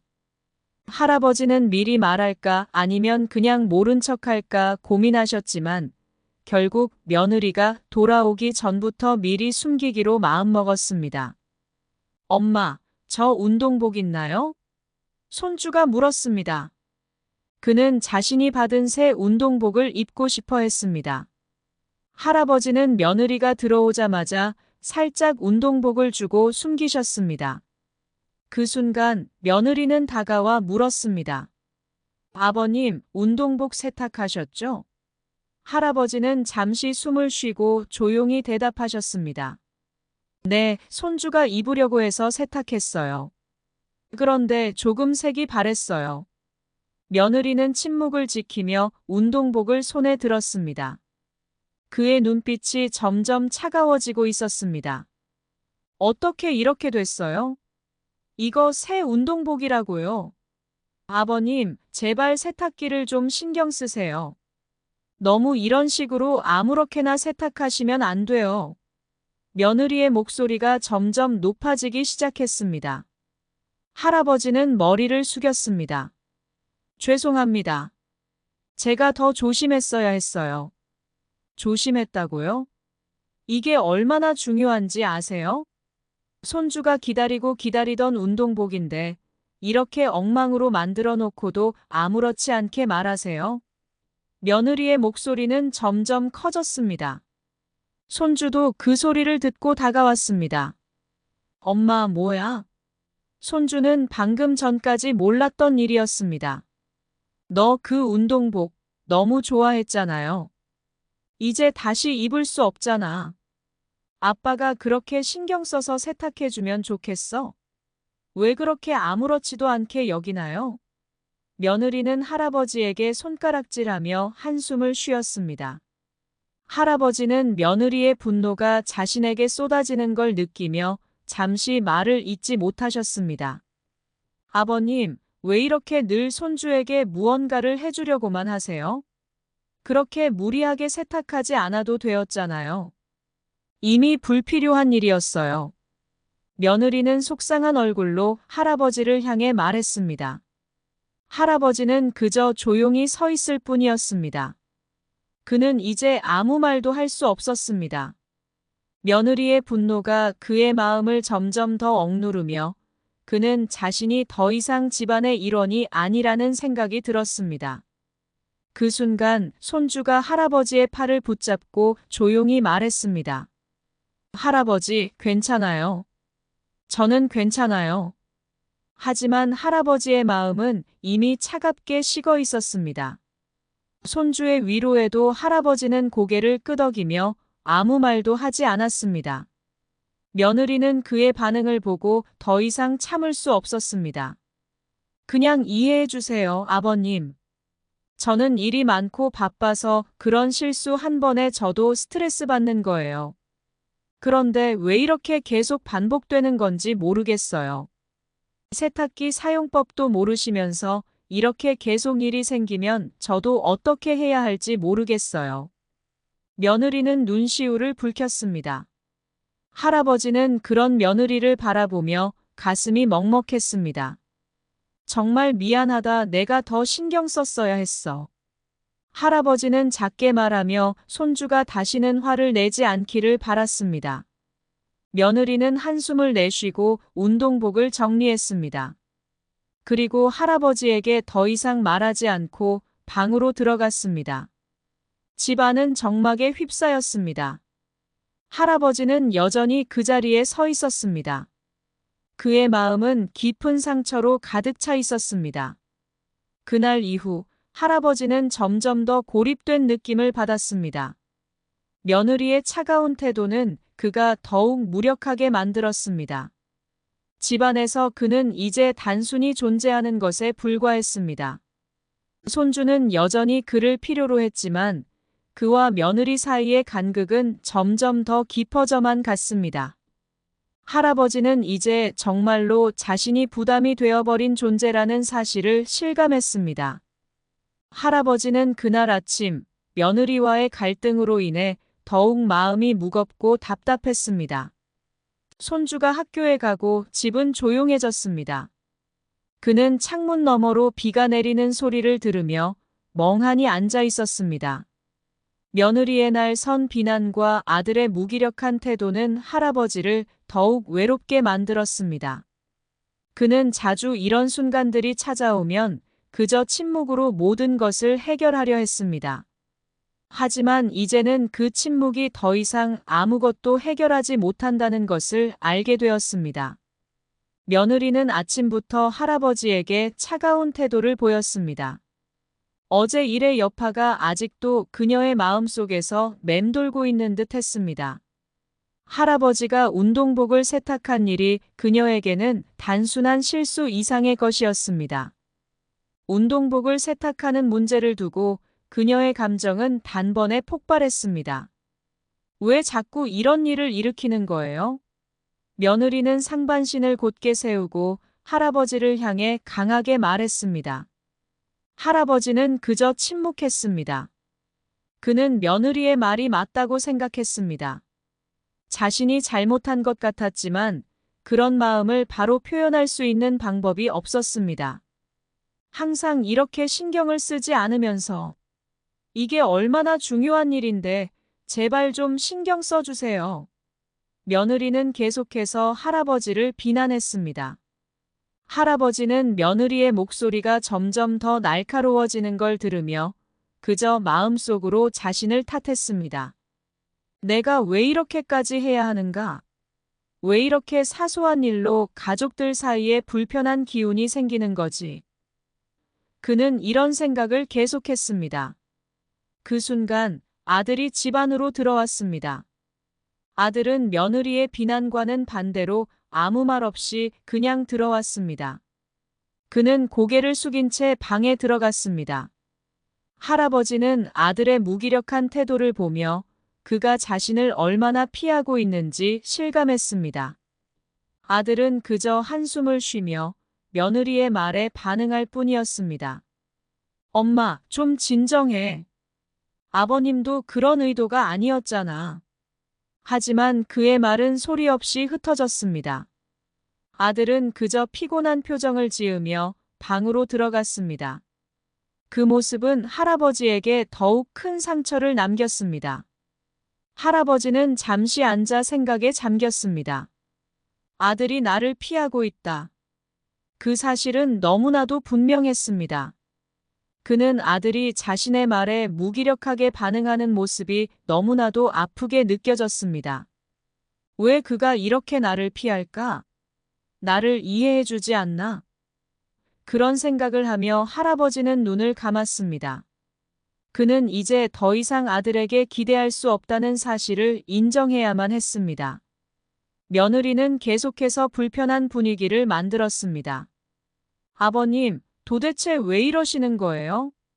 이런 일이 또 생기면 이제는 정말로 집에서 나오셔야 할 거예요. 그녀의 목소리는 차가웠고 그 말은 할아버지에게 깊은 상처로 남았습니다. 그는 잠시 머뭇거리며 말할 데가 없었습니다. 이젠 내가 집에서 나가야 하는 건가? 그런 생각이 할아버지의 마음을 채웠습니다. 그는 손끝을 움켜잡고 몸을 떨며 답할 말을 찾았습니다. 그러나 아무 말도 나오지 않았습니다. 할아버지의 무기력함은 점점 더 커졌습니다. 그는 더 이상 어떤 말도 할 수 없었습니다. 모든 것이 무의미하게 느껴졌고 그저 시간을 보내는 것만으로도 버티는 것 같았습니다. 아들도 며느리도 그의 존재를 인정해주지 않는 것 같았습니다. 그는 점점 더 고립되어 갔습니다. 이 집에서 그는 이제 단순한 존재일 뿐 아무런 역할도 없고 아무런 의미도 없다는 생각이 그의 마음을 괴롭혔습니다. 그날 저녁 할아버지는 저녁을 먹고 나서 혼자 거실에 앉아 있었습니다. 집안은 조용했고 며느리는 거실에 와서 할아버지에게 말을 걸었습니다. 오늘 일은 그냥 지나가요. 하지만 다음에는 더 신경 써주세요. 제발. 할아버지는 며느리의 말이 더 이상 귀에 들어오지 않았습니다. 그는 그저 고개를 끄덕였습니다. 그리고 며느리는 할아버지의 반응을 보고 다시는 말하지 않았습니다. 그저 그 자리를 떠났습니다. 할아버지는 그 후에도 계속해서 며느리와 아들의 차가운 반응에 마음이 무너졌습니다. 그는 이제 가족들에게 부담이 되는 존재가 되어버린 걸까? 그는 계속해서 이런 생각에 갇혀 있었습니다. 며느리의 날 선 비난과 아들의 무기력한 태도는 그에게 깊은 상처를 남겼고, 그는 더 이상 그들 속에서 자리를 찾을 수 없었습니다. 집은 점점 그에게 더 이상 편안한 곳이 아닌 더 큰 고통을 안겨주는 곳이 되어갔습니다. 그날 밤, 집안은 여느 때처럼 조용했습니다. 한때는 떠들썩했던 거실도 이제는 차분한 정적만이 흐르고 있었습니다. 할아버지는 식탁에 앉아 저녁을 먹은 후 방으로 돌아가 앉으셨습니다. 그의 몸은 이미 피로에 지쳐 있었지만 마음은 더욱 피폐해져 갔습니다. 손끝으로 책상 위에 먼지를 털며 그는 며칠 전부터 계속 억눌려왔던 감정들이 솟구치기 시작했습니다. 내가 여기에 있어야 할 이유가 무엇일까? 그 질문은 할아버지의 머릿속을 계속해서 떠나지 않았습니다. 며느리의 날 선 비난, 아들의 무기력한 반응, 그리고 무엇보다도 자신이 집안의 짐처럼 느껴지는 순간들이 그의 가슴을 계속해서 짓누르고 있었습니다. 그가 더 이상 이 집에 있어야 할 이유를 찾을 수 없었습니다. 아들과 며느리에게는 더 이상 자신이 필요하지 않다는 생각이 들었습니다. 그는 한동안 그저 침묵 속에서 자책하며 자신이 어찌해야 할지 알지 못하셨습니다. 하지만 그 순간 문득 마음속에 떠오른 생각이 있었습니다. 이제는 떠나야겠다. 그 생각이 들자 할아버지의 마음은 급격하게 요동쳤습니다. 떠날 수 있을까? 떠나면 무엇을 할 수 있을까? 하지만 답은 이미 정해져 있었습니다. 그는 더 이상 이 집에서 머물 수 없다는 결심을 내리게 되었습니다. 이미 자주 들었던 생각이었지만 오늘 밤이 그 결정을 내리기에 가장 적당한 시간인 것 같았습니다. 지금 바로 이 순간이 그가 떠날 때라는 느낌이 들었습니다. 그는 잠시 창밖을 바라보았습니다. 어두운 거리, 흐릿한 가로등 불빛만이 그의 눈에 들어왔습니다. 외로움이 그를 감싸고 있었고 마치 그 어두운 거리 속에서 자신도 함께 사라져야 할 것 같은 느낌이 들었습니다. 그는 깊은 한숨을 내쉬며 몸을 일으켰습니다. 집안의 고요한 공기 속에서 그는 자신이 점점 더 가족과 멀어져 가고 있다는 사실을 뼈저리게 느꼈습니다. 할아버지는 천천히 옷을 갈아입었습니다. 그의 손끝은 떨리고 있었습니다. 떠날 준비가 되었지만 마음속에서는 여전히 수많은 의문들이 그를 괴롭혔습니다. 왜 이렇게 되었을까? 그가 떠난다고 해서 아무것도 해결되지 않는다는 사실도 알고 있었습니다. 그럼에도 불구하고 그는 더 이상 이 집에서 자신의 자리를 찾을 수 없다는 걸 깨달았습니다. 이 집에서의 삶은 그에게 이제 아무런 의미도 없는 것이 되어버린 듯 했습니다. 그는 문을 열고 집을 나섰습니다. 바깥 공기는 차가웠고 그가 내딛는 발걸음은 공허한 울림을 남겼습니다. 집을 떠나는 순간 할아버지는 마치 자신이 그동안 숨겨왔던 모든 고통과 분노를 드러내는 것 같았습니다. 며느리의 비난, 아들의 무관심, 그리고 자신이 가족의 일원이 아닌 짐처럼 느껴지는 모든 순간들이 그를 이 지점까지 몰고 왔습니다. 그는 생각할 틈도 없이 발걸음을 옮기며 계속해서 마음속에서 자신에게 말하고 있었습니다. 나는 이제 떠난다. 그가 집을 나서면서 문득 다시 한번 아들과 며느리의 얼굴이 떠올랐습니다. 그들의 반응, 그들의 목소리가 그의 귀에 맴돌았습니다. 아버님, 왜 이렇게 신경을 안 쓰세요? 엄마, 왜 이렇게 다투세요? 그런 말들이 그의 머릿속을 떠나지 않았습니다. 하지만 이제는 그것들이 무의미하게 느껴졌습니다. 그는 그저 집을 떠나는 것만으로도 어떤 해방감을 느끼고 있었습니다. 이제는 더 이상 그들 속에서 버텨야 할 이유가 없다고 생각했습니다. 할아버지는 한참을 걸었습니다. 길은 조금씩 어두워지고 밤의 정적 속에서 그는 홀로 걸음을 옮기고 있었습니다. 그는 머릿속에서 떠나야 할 이유를 계속해서 되새겼습니다. 여기서는 더 이상 내 자리가 없어. 그가 떠나면 그들 역시 편해질 것 같았습니다. 그의 존재가 부담이 되어버린 지금 떠나는 것이 모두에게 더 나을 것 같았습니다. 그는 한참을 걷다가 한 카페 앞에서 잠시 멈췄습니다. 카페 안에서 사람들의 웃음소리가 들려왔습니다. 그 소리는 그에게 더 큰 외로움을 안겨주었습니다. 그들은 저마다의 삶을 살고 있고 그는 그곳에 포함되지 않는 것처럼 느껴졌습니다. 할아버지는 잠시 그 자리에 앉아 있었습니다. 그가 떠날 수 있는 곳은 어디일까? 이 세상 어디에도 그를 기다리는 곳은 없을 것 같았습니다. 그는 그저 먼 길을 떠도는 아무런 목적도 없이 걸어가는 존재처럼 느껴졌습니다. 한참을 앉아 있었지만 결국 일어섰습니다. 그는 다시 길을 나섰습니다. 더 이상 돌아갈 곳은 없었습니다. 그가 떠날 곳은 오직 자신만의 길뿐이었습니다. 비록 그 길이 끝이 없을지라도 그는 그것을 선택할 수밖에 없었습니다. 이렇게 끝나는 건가? 할아버지는 작은 목소리로 중얼거리며 점점 어두워지는 거리를 걸었습니다. 그가 떠나는 이유는 명확했습니다. 더 이상 가족에게 부담이 되지 않기 위해서. 그가 떠나면 모두가 편해질 것이라 믿으며 그는 계속해서 걸음을 옮기고 있었습니다. 할아버지는 길을 떠나기 전 잠시 모든 것을 정리하는 시간이 필요했습니다. 그는 작은 여행 가방을 끌고 집을 나섰습니다.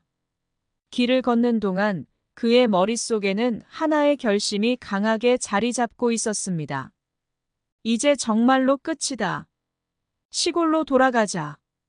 그리고 그 결심은 그가 아무리 떠나고 싶어도 그동안 놓치고 있었던 것들을 생각하게 만들었습니다. 그가 시골로 돌아가겠다는 생각은 단순히 그가 떠나야 한다는 필요에서 비롯된 것이 아니었습니다.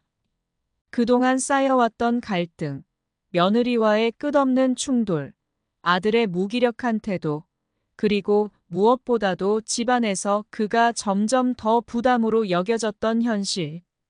모든 것이 그에게 부담스러워졌고, 이젠 그곳에서의 삶이 더 이상 참을 수 없다는 생각이 들었습니다. 그는 아들의 집을 떠나 시골로 돌아가기로 결심하면서 마음속에서 그동안 참아왔던 감정들이 흘러나오기 시작했습니다.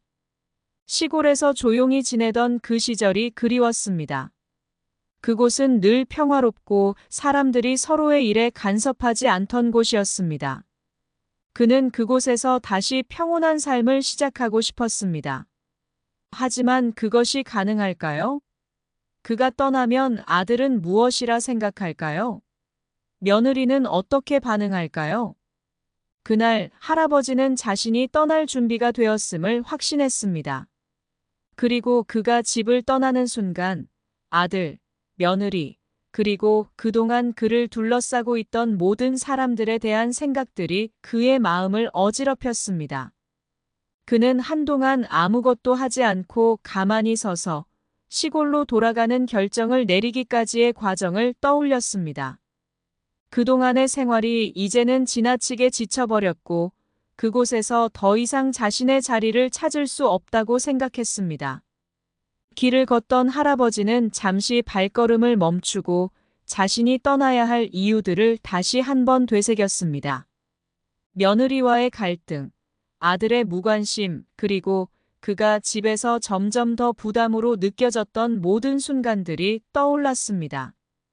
그런 감정들이 누적되며 결국 그는 그 결정을 내리게 되었습니다. 이 집에서 더 이상 자신을 지탱할 이유는 없다고 생각했습니다. 그는 스스로의 존재가 가끔은 부담이 된다는 것을 느끼게 되었고, 그 불편한 감정들이 오래도록 그를 괴롭혔습니다. 그는 시골로 돌아가는 길을 선택했습니다. 오랜 시간 자신이 집안의 일부로서 존재해야 한다고 여겼지만, 이제는 더 이상 그 자리에 있을 수 없다고 결심한 것입니다. 그가 떠나는 것, 그것이 아들과 며느리에게는 해방이 될 것이고, 그들 역시 자신을 부담스럽게 생각할 필요가 없게 될 것이라고 믿었습니다. 시골에 돌아가면 혼자 조용히 살아가도 좋을 것 같았습니다. 그런 마음으로 할아버지는 계속 길을 걸었습니다. 시간이 지나면서 그는 점점 더 확신에 차게 되었습니다. 시골에서 다시 시작할 수 있을 것입니다. 그곳에서 살면서 누구의 눈치를 보지 않고 평화롭게 살아갈 수 있을 것입니다. 그는 그런 삶을 갈망했습니다. 집에서는 점점 더 가족들이 그를 필요로 하지 않는 것 같았고, 그가 그들의 삶에 있는 것만으로도 부담이 되어버린 듯 했습니다. 시골에서 그는 그 어떤 관계도, 그 어떤 갈등도 없이 혼자 지낼 수 있을 것입니다. 할아버지는 그 길을 걷는 동안 여러 번 아들에 대한 걱정을 품었습니다. 아들은 어떻게 될까요? 자신이 떠난다면 그가 이 집을 어떻게 꾸려나갈까요? 하지만 그런 걱정도 그가 떠나는 결정을 막지는 못했습니다.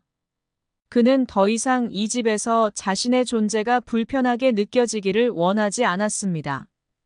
그는 그저 평범한 존재로서 어떤 간섭도 받지 않고 살아가고 싶었습니다. 그래서 결국 시골로 돌아가기로 결심한 것입니다.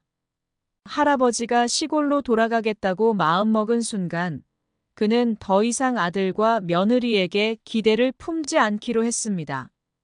그들이 자신을 필요로 하지 않는다면 그 또한 그들에 대한 기대를 버리기로 했습니다. 그들이 살아가는 방식에 자신이 끼어들어간다는 느낌은 이제 그를 괴롭히기만 했습니다. 그는 그저 조용히 살고 싶었습니다.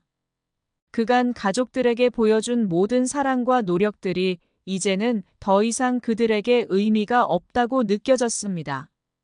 길을 걷던 할아버지는 시골로 돌아가기 위해 마지막으로 떠나는 발걸음을 내디뎠습니다. 그가 다시 시골로 돌아가게 되면 다시는 이곳으로 돌아오지 않을 것입니다. 그는 그런 생각을 하며 시골에서의 평화로운 생활을 상상했습니다. 떠날 때의 마음은 복잡했지만 그의 내면에서는 한 가지 확신이 있었습니다. 이제는 떠날 때가 되었다. 그가 집을 떠난다고 해서 모든 것이 해결되는 것은 아니지만 적어도 그가 다시 찾을 수 있는 평화는 시골에서 찾을 수 있을 것 같았습니다. 그날 밤 할아버지는 결국 시골행 기차에 몸을 실었습니다. 기차는 서서히 움직이며 할아버지의 뒤를 지나쳐갔습니다. 창 밖으로 펼쳐진 풍경은 점점 어두워졌고 할아버지는 자신의 결정을 확신하면서도 한편으로는 그리움과 아쉬움을 품고 있었습니다. 이제는 돌아갈 수 없는 길이었습니다. 할아버지는 시골로 돌아갔습니다. 기차에서 내려 차가운 바람을 맞으며 먼 길을 돌아 작은 마을에 도착하셨습니다. 그곳은 그가 태어나고 자란 곳, 예전에는 모든 것이 익숙하고 편안하게 느껴졌던 곳이었습니다. 그러나 이제는 많이 변해 있었습니다. 작은 마을이었지만 시간이 지나면서 사람들은 떠나고 새로운 세상이 들어섰습니다. 몇몇 오래된 집들은 그대로 있었지만 많은 집들이 낡고 텅 비어 있었습니다. 그는 오래된 친구들이나 친척들을 찾지 않았습니다. 그런 사람들을 만난다고 해서 해결될 일은 없다는 것을 잘 알고 계셨기 때문입니다. 그는 혼자였습니다. 누구에게도 기대지 않고 고요한 일상 속에서 자신만의 세계를 만들기로 결심하셨습니다. 그가 돌아가야 할 곳은 그가 어릴 때부터 자주 가던 작은 방 한 칸이었고, 그곳은 지금도 여전히 그가 돌아갈 수 있는 유일한 장소였습니다. 마을 외곽에 있는 그 작은 방은 예전부터 그가 살던 곳이었습니다. 집은 낡고 오래되어 있었지만 그에게는 마음을 편안하게 해주던 곳이었습니다. 방 한 칸에 작은 창문과 허름한 가구가 놓여 있었습니다. 그는 문을 열고 들어가자 그동안 오래된 먼지와 시간이 쌓인 냄새가 코를 찔렀습니다. 하지만 그에게는 그 향기가 반갑고 친숙하게 느껴졌습니다. 이곳에서 시작해야 한다는 생각에 마음이 안정되셨습니다. 그가 방에 들어서자 작은 책상과 의자, 그리고 몇 개의 낡은 서랍장이 그를 반겼습니다. 주인은 그동안 그대로였고 벽에는 그의 어릴 적 사진들이 그대로 걸려 있었습니다. 그는 천천히 방 한가운데로 걸어가 앉으셨습니다. 그의 손이 서서히 책상 위에 놓인 흰 종이에 닿았습니다. 그때 할아버지는 잠시 눈을 감았습니다. 이곳에서 다시 시작할 수 있다는 생각에 약간의 안도감과 동시에 외로움이 밀려왔습니다. 처음에는 아무것도 하지 않고 방 안을 둘러보셨습니다. 벽에 걸린 낡은 시계가 여전히 똑딱거리고 있었습니다.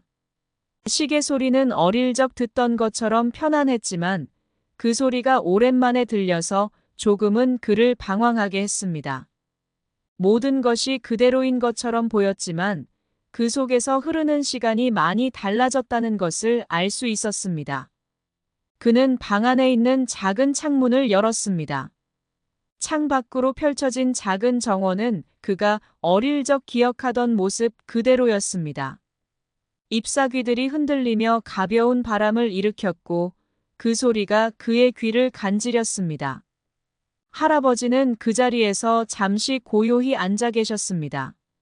시골의 평화로운 풍경을 바라보며 그는 지난 몇 년간의 삶을 되돌아보았습니다. 도시에서의 삶은 너무 복잡하고 빠르게 지나갔습니다. 그리고 결국 그가 돌아갈 곳은 이곳, 이 작은 방이었습니다. 시골에서의 생활이 무엇을 의미하는지 그는 여전히 잘 알지 못했습니다. 하지만 이곳에서 시작할 수 있다는 생각은 그에게 위안이 되었습니다. 시간이 지나면서 그는 차례차례 방을 정리하기 시작하셨습니다. 오래된 책들이나 쓸모없는 물건들을 하나씩 꺼내어 정리하며 그가 더 이상 돌아오지 않으리라는 생각을 했습니다. 그의 손끝에서 먼지와 함께 지나간 시간이 흘러나오는 듯 했습니다. 그는 여러 가지를 정리하면서 과거의 자신을 되돌아보았습니다. 과거의 아픈 기억들을 떠올리며 그것들을 정리하는 것만으로도 마음이 가벼워지는 기분이었습니다. 그는 주위를 둘러보며 새로운 시작을 해야 한다는 생각에 마음을 다잡으셨습니다. 여기서 시작한다고 해서 모든 것이 달라질 것이라고 기대하지는 않았습니다. 그가 떠났던 이유와 그가 돌아온 이유는 분명히 다르지만 여기서부터 다시 시작하는 것만으로도 그는 마음속에 조금씩 위안을 찾을 수 있었습니다. 무엇보다도 이 작은 방에서의 고요함이 그를 더 이상 불안하게 하지 않았습니다. 할아버지는 방 안을 조금 더 정리한 후 낡은 의자에 앉아 있었습니다. 마음속에서 조금씩 편안함이 자리를 잡으셨습니다. 아마도 이곳에서 다시 시작하는 것이 옳은 선택일지도 모른다고 생각하셨습니다. 물론 가족과의 단절은 아쉬웠지만 그들 스스로도 자신의 존재를 부담스러워할 필요가 없었습니다. 그는 이제 자신만의 삶을 살아가기로 결심하셨습니다. 그날 밤 그는 작은 방에 불을 끄고 어두운 정원을 바라보며 잠을 청하셨습니다. 시골의 밤은 고요하고 별빛이 가득했습니다. 그에게는 그 빛들이 그리워지는 순간이었습니다. 이곳에서의 새로운 삶은 조금씩 시작되고 있었습니다. 그가 할 수 있는 일은 이제 이 작은 방에서 조금씩 일상을 만들어가는 것이었습니다. 할아버지는 매일 아침 일찍 일어나 작은 텃밭에 나가 일을 시작하셨습니다. 시골 생활이 처음이라기보다는 그가 이제 다시 그 길을 걷고 있다는 것이 어색했습니다. 마을 사람들이 손쉽게 지나쳤던 그 길은 이제 그에게 유일한 생계의 길이었습니다. 그는 다시 한번 흙을 파고 씨앗을 심고 나무들을 돌보며 힘겹게 농사를 지으셨습니다. 그의 땀은 흙 속에 섞여들었고 땅이 그의 손끝을 부드럽게 감싸면서도 때로는 그에게 냉정하게 다가오기도 했습니다. 젊은 시절 이 땅에서 농사를 짓던 기억을 떠올리면 그의 마음은 복잡해졌습니다. 과거와는 달리 이제는 그 땅이 그렇게 쉽지 않다는 걸 그는 몸소 깨닫고 있었습니다. 땅은 오래된 것을 돌려주지 않으며 그가 할 수 있는 건 한정적이었습니다. 하지만 여전히 이 길 외에는 다른 방법이 없었습니다. 할아버지는 텃밭에 씨앗을 심고 풀을 뽑고 물을 주는 일을 반복하며 하루하루를 보냈습니다. 그가 이 작은 마을에 돌아온 후 마을 사람들은 그를 자주 도와주지 않았습니다. 그들 대부분은 이미 자신의 삶에 바빴고 그에게 필요한 것은 따뜻한 말 한마디보다는 그가 스스로 할 수 있는 일들이었습니다. 혼자서 모든 것을 감당해야 했기에 그는 종종 피곤한 몸을 이끌고 시장에 나가셨습니다. 주말이면 지역 시장에서 물건을 팔았습니다. 시장은 마을의 중심이었고 각 가정이 생산한 농산물과 가공품들이 한자리에 모였습니다. 할아버지는 그곳에서 자주 작은 자리를 차지하며 자기가 기른 채소와 과일을 팔았습니다. 처음엔 많은 사람들이 그에게 별다른 관심을 보이지 않았습니다. 그는 오래된 상자에 담긴 채소들을 하나씩 꺼내 놓으며 지나가는 사람들에게 가벼운 인사와 함께 물건을 팔았습니다. 이거 한번 보세요. 신선한 당근이에요. 진짜 맛있어요. 하지만 그의 목소리는 대개 지나치는 사람들에게 묻히기 일쑤였습니다. 처음엔 그가 농사 지은 물건들이 잘 팔리기도 했지만 시간이 흐를수록 그의 자리에는 사람들이 점점 적어졌습니다. 시장은 점점 상업적으로 변해갔고 새로 이사 온 사람들이 선호하는 고급스러운 상점들이 늘어나면서 할아버지는 점점 소외되는 기분을 느꼈습니다. 아버지, 당근 2박스만 주세요. 어느 날 젊은 주부가 그렇게 말하며 다가왔습니다. 할아버지는 약간 놀란 표정을 지었지만 얼른 2박스를 준비해 주셨습니다. 그녀는 물건을 사면서도 한마디를 덧붙였습니다. 이거는 농장에서 기른 거 맞죠? 네, 맞아요. 정성껏 기른 당근이에요. 잘 먹어주세요. 그녀는 그 말을 듣고 고개를 끄덕이며 미소를 지었습니다. 할아버지는 잠시 그 미소를 떠올리며 그래도 여전히 자신이 팔고 있는 것들이 누군가에게 필요한 것임을 느꼈습니다. 그렇지만 그런 순간은 얼마 가지 않아 다시 돌아오는 무관심과 차가운 시선들에 가려지고 말았습니다. 때로는 지나가는 사람들이 그를 무시하는 듯한 표정을 지을 때도 있었습니다. 그런 시선들은 그가 힘겹게 팔고 있는 물건들, 그가 자신의 땀을 담아낸 작물을 향한 경멸처럼 느껴졌습니다. 그는 비슷한 일들이 반복될 때마다 내내 느껴졌던 외로움과 고단함이 겹쳐왔습니다. 한편 마을 사람들의 대부분은 그가 살고 있는 작은 집에 대해 알지 못했습니다. 그들은 그가 시골로 돌아온 후에도 여전히 많은 것들을 스스로 해결해 나가고 있다는 것을 모르고 있었습니다. 할아버지는 자주 마을 사람들과 마주치면서도 그들을 피했습니다. 아침 일찍부터 시장에서 물건을 팔고 하루 종일 힘겹게 일을 하며 점차 지쳐가고 있었습니다. 이런 날들이 이어지면서 할아버지는 점점 더 큰 고립감을 느꼈습니다.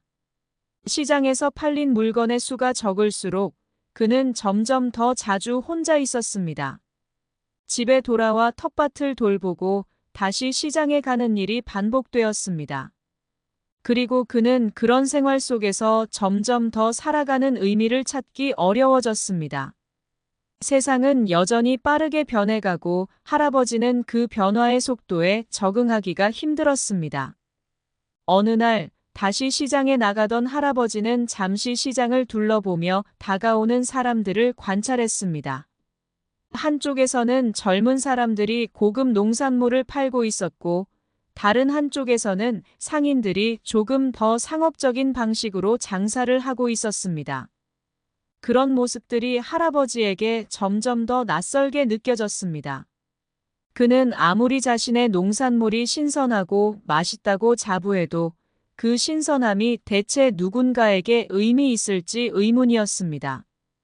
그는 그렇게 한동안 자신의 자리를 지키며 장사를 했습니다.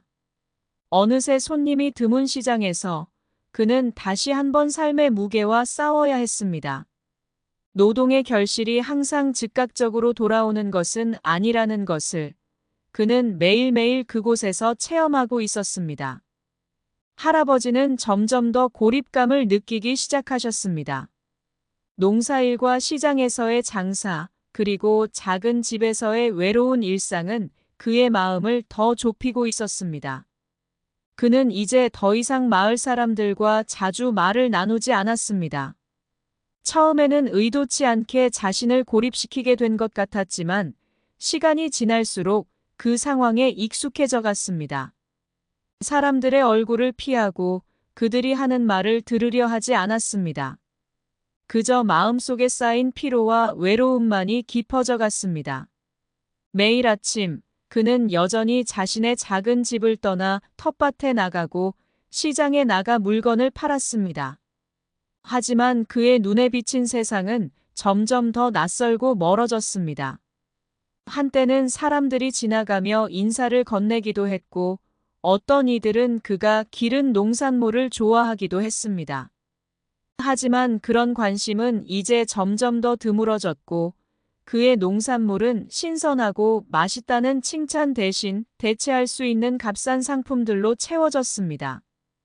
다른 상인들이 더 활기차고 경쟁적인 방식으로 장사를 하는 사이, 할아버지는 점점 더 자리를 내주고 있었습니다. 매일 마주치는 사람들조차 이제는 그의 존재를 무시하는 듯 했습니다.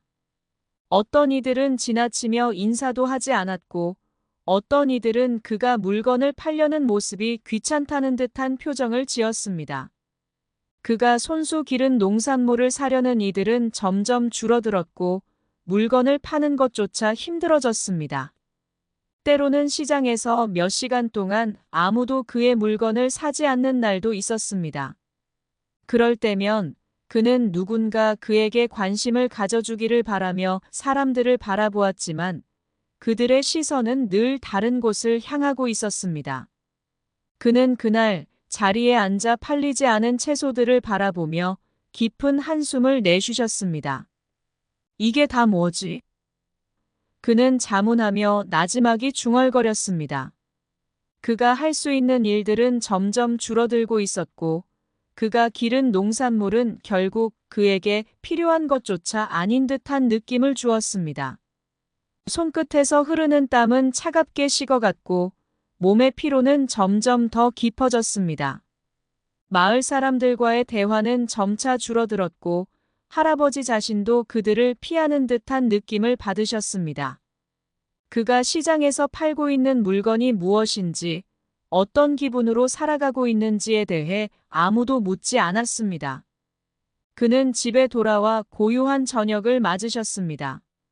작은 집은 침묵 속에 잠겨 있었고 주위에는 아무런 소리도 들리지 않았습니다. 텃밭에서 일하고 시장에서 팔고 돌아오는 길은 그에게 더 이상 즐겁지 않았습니다. 몇 년 전까지만 해도 함께 웃고 떠들던 가족들의 모습은 이제 희미해졌고 그의 하루는 그냥 흘러가는 시간 속에서 반복될 뿐이었습니다. 자신의 삶에 대한 자책이 밀려왔습니다. 왜 이렇게 됐을까? 그는 스스로에게 묻고 또 묻곤 했습니다. 어느새 그는 자신이 그저 시간을 보내고 있다는 느낌을 지울 수 없었습니다. 자신이 이곳에 다시 돌아온 이유는 무엇이었을까? 그런 질문들이 그의 마음속에서 점점 더 커져갔습니다. 마을 사람들은 그를 피하고 그는 그들 또한 피하고 있었습니다. 모든 게 하나하나 멀어져가는 느낌이었습니다. 이제 할아버지에게는 대화할 사람도 의지할 사람도 없었습니다. 시골에 돌아와 홀로 살아가고 있지만 그 누구도 그의 삶에 관심을 가지지 않았습니다. 시장에서의 장사도 점차 쇠퇴하고 있었고 텃밭에서 자라는 것들조차 그의 마음을 채워주지 못했습니다. 그가 손끝으로 잡은 것은 점점 더 무겁고 공허한 것들 뿐이었습니다. 그는 더 이상 시장에서 물건을 팔기 위해 나가지 않으면 안 된다는 생각이 들지 않았습니다. 하루가 지나고 또 하루가 지나가면서 그는 자신을 비우는 것 같았습니다. 그가 마주하는 세상은 점점 더 고요해지고 그의 존재는 그 고요 속에서 묻혀갔습니다. 다시 한번 사람들과의 단절된 관계에 대해 생각해 보았습니다. 이제는 아무리 노력해도 그들 사이에 다시 자리 잡을 수 없다는 생각이 들었습니다. 세상이 그를 외면하는 것 같았고 그는 그걸 받아들이기 시작했습니다. 마을 사람들과의 거리감이 커져갈수록 할아버지의 마음은 점점 더 단단하게 닫혀갔습니다. 그 누구도 그의 존재를 새삼스레 돌보지 않았고 그는 그들이 잊어버린 존재가 되어가는 기분이었습니다. 시간이 지나며 그는 다시 마을의 어느 곳에선가 들리는 소음과 사람들의 웃음소리에도 신경 쓰지 않게 되었습니다. 예전처럼 사람들이 그에게 말을 걸어도 그는 그들을 맞이할 기운이 없었습니다. 할아버지는 자신을 점점 더 세상에서 떼어놓고 있었습니다. 그저 세상의 끝에 앉아 모든 것이 지나가기를 기다리고 있었습니다.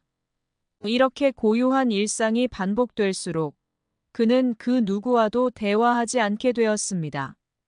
마음속에서 커지는 외로움은 더 이상 그를 괴롭히지 않았습니다. 그저 자신만의 공간에서 조용히 살아가는 것이 이 순간 그에게는 가장 편안한 일이었습니다. 할아버지가 집을 떠난 후 아들 부부의 집은 전보다 더욱 냉랭해졌습니다. 집안은 여전히 가족의 흔적이 남아 있었지만 그들의 대화는 예전처럼 따뜻하지 않았습니다. 식탁에 앉으면 대개 아무 말도 없었고 서로의 얼굴을 마주할 때마다 어색한 침묵만이 흐르곤 했습니다. 모든 게 자연스럽게 흐려졌고 서로가 겪는 무언의 갈등은 점차 쌓여갔습니다. 그날도 아내는 주방에서 혼자 일을 하고 있었습니다. 아침 식사를 준비하느라 바빴지만 마음속으로는 끊임없이 할아버지와의 일들을 떠올리고 있었습니다. 할아버지가 집을 떠난 후 마음속에서 지워지지 않는 불편함이 있었습니다. 오랜 시간 동안 할아버지가 집에 있던 동안 그녀는 매일같이 그와 마주했고 그와의 관계에서 오는 불편함이 마음속에 무겁게 얹혀 있었습니다. 하지만 이제 할아버지가 떠난 후에도 그 기억은 사라지지 않았고 그 자리를 채우는 것은 또 다른 공허함이었습니다. 남편은 거실에 앉아 신문을 보고 있었습니다.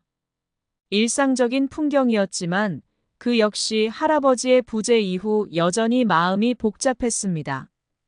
아내와는 대화를 나누려 하지 않았고 아내 역시 그에게 말을 걸지 않았습니다. 어느새 그들은 서로의 존재를 무시하는 듯한 일상을 살아가고 있었습니다. 오늘은 뭐 할 거야? 남편이 무심코 물었습니다. 말투에는 특별한 감정이 담겨 있지 않았습니다. 단지 일상적인 질문처럼 들렸습니다. 아내는 잠시 머뭇거리다 대답했습니다. 그냥 청소나 하고 너는? 나도 그냥 일 봐야지. 짧은 대답 후 다시 말없이 시간이 흐르기만 했습니다. 여전히 시계 초침 소리만이 거실에 울려 퍼졌습니다. 아내는 간단히 아침을 준비하고 남편은 별다른 반응 없이 신문을 펼쳤습니다. 그들이 할아버지와 함께 살았던 시간들은 이제 마치 먼 옛날 일처럼 느껴졌습니다. 하지만 그 시간이 남긴 부담감은 여전히 가슴속에 남아 있었습니다. 할아버지가 떠난 후 집안은 더욱 차가워졌습니다. 며칠이 지나고 둘 사이의 대화는 더욱 줄어들었습니다. 저녁 식사 시간이 되었지만 그들은 서로의 눈을 마주치는 일도 거의 없었습니다. 남편은 항상 일을 핑계로 집에 늦게 들어왔고 아내는 혼자 저녁을 준비하며 그를 기다리기만 했습니다. 그리고 둘은 식탁에서 간단히 식사를 하며 거의 말없이 시간을 보냈습니다. 어느 날 아내는 결국 참지 못하고 말했습니다. 당신 왜 이렇게 변했어? 아버지가 떠난 후부터 계속 이렇게 무심해졌잖아. 남편은 잠시 말을 멈추고 아내를 보았습니다. 그의 눈빛은 피곤해 보였고 짜증이 묻어 있었습니다. 왜 자꾸 아버지 얘기를 꺼내? 그만 좀 해. 아내는 잠시 그를 바라보았습니다. 내가 무슨 잘못을 했다는 거야? 우리가 아버지랑 살았던 시간이 그리 힘들었어? 그게 아니라 그냥 내가 할 수 있는 건 이거밖에 없었어. 남편은 얼굴을 돌리며 말했습니다. 어떻게 해야 할지 모르겠어. 아내는 고개를 떨구며 깊은 한숨을 내쉬었습니다. 그들이 겪은 일이 얼마나 힘들었는지 알지만 그 말 한마디에 모든 감정이 터져나오는 것 같았습니다. 아버지가 떠난 후 그들의 관계는 더 이상 예전처럼 회복되지 않았습니다. 할아버지를 돌보던 그 시절은 이제 과거의 일이고 그들의 현실은 점점 더 지쳐만 갔습니다. 그럼 이제 우리가 어떻게 해야 하는 거야? 아내는 눈에 눈물을 보이며 물었습니다. 내가 그렇게 잘못했나? 남편은 잠시 생각한 후 목소리를 낮추었습니다. 잘못한 건 없다고. 그냥 이 상황이 너무 어려워. 아버지가 떠난 뒤로 우리 사이가 점점 멀어지고 있어. 그의 말에 아내는 고개를 숙였습니다. 그들이 함께 해온 세월 속에서 느꼈던 감정들이 하나씩 드러나기 시작했습니다. 서로에 대한 피로와 오랜 갈등이 이제 더 이상 숨길 수 없게 되었습니다. 그들의 관계는 이제 더 이상 사랑이라 부를 수 없을 만큼 거리가 멀어져 있었습니다. 며칠 뒤 아내는 다시 남편에게 말을 걸었습니다. 그럼 이제 우린 어떻게 해야 할까? 그냥 이렇게 서로 무시하면서 살아야 하는 건지. 남편은 잠시 고민하다 대답했습니다. 우리 이제 조금 거리를 두고 생각해 볼 필요가 있는 것 같아. 아버지가 떠난 후에 우리 사이가 너무 달라졌어. 아내는 깊은 한숨을 내쉬며 말없이 자리를 떠났습니다. 두 사람 사이의 거리는 점점 더 멀어졌습니다. 집안은 여전히 차갑고 고요했으며 그들은 서로를 이해하려 하지 않았습니다. 그저 어쩔 수 없이 시간을 보내고 있을 뿐이었습니다. 할아버지가 떠난 후 아들 부부의 관계는 마치 얼음처럼 차가워졌습니다. 그들의 대화는 계속해서 줄어들었고 두 사람은 점점 더 각자의 길을 가는 듯 했습니다. 며느리는 점점 더 자주 불만을 터뜨리기 시작했습니다. 시어머니가 살아있을 때는 그럭저럭 견딜 수 있었던 작은 갈등들이 이제는 모두 그녀의 어깨에 내려앉았습니다. 가끔씩 그녀는 남편 민구에게 하소연을 했지만 민구는 별다른 반응을 보이지 않았습니다. 그는 항상 바쁘게 일하거나 피곤하다는 이유로 대화에서 멀어졌습니다.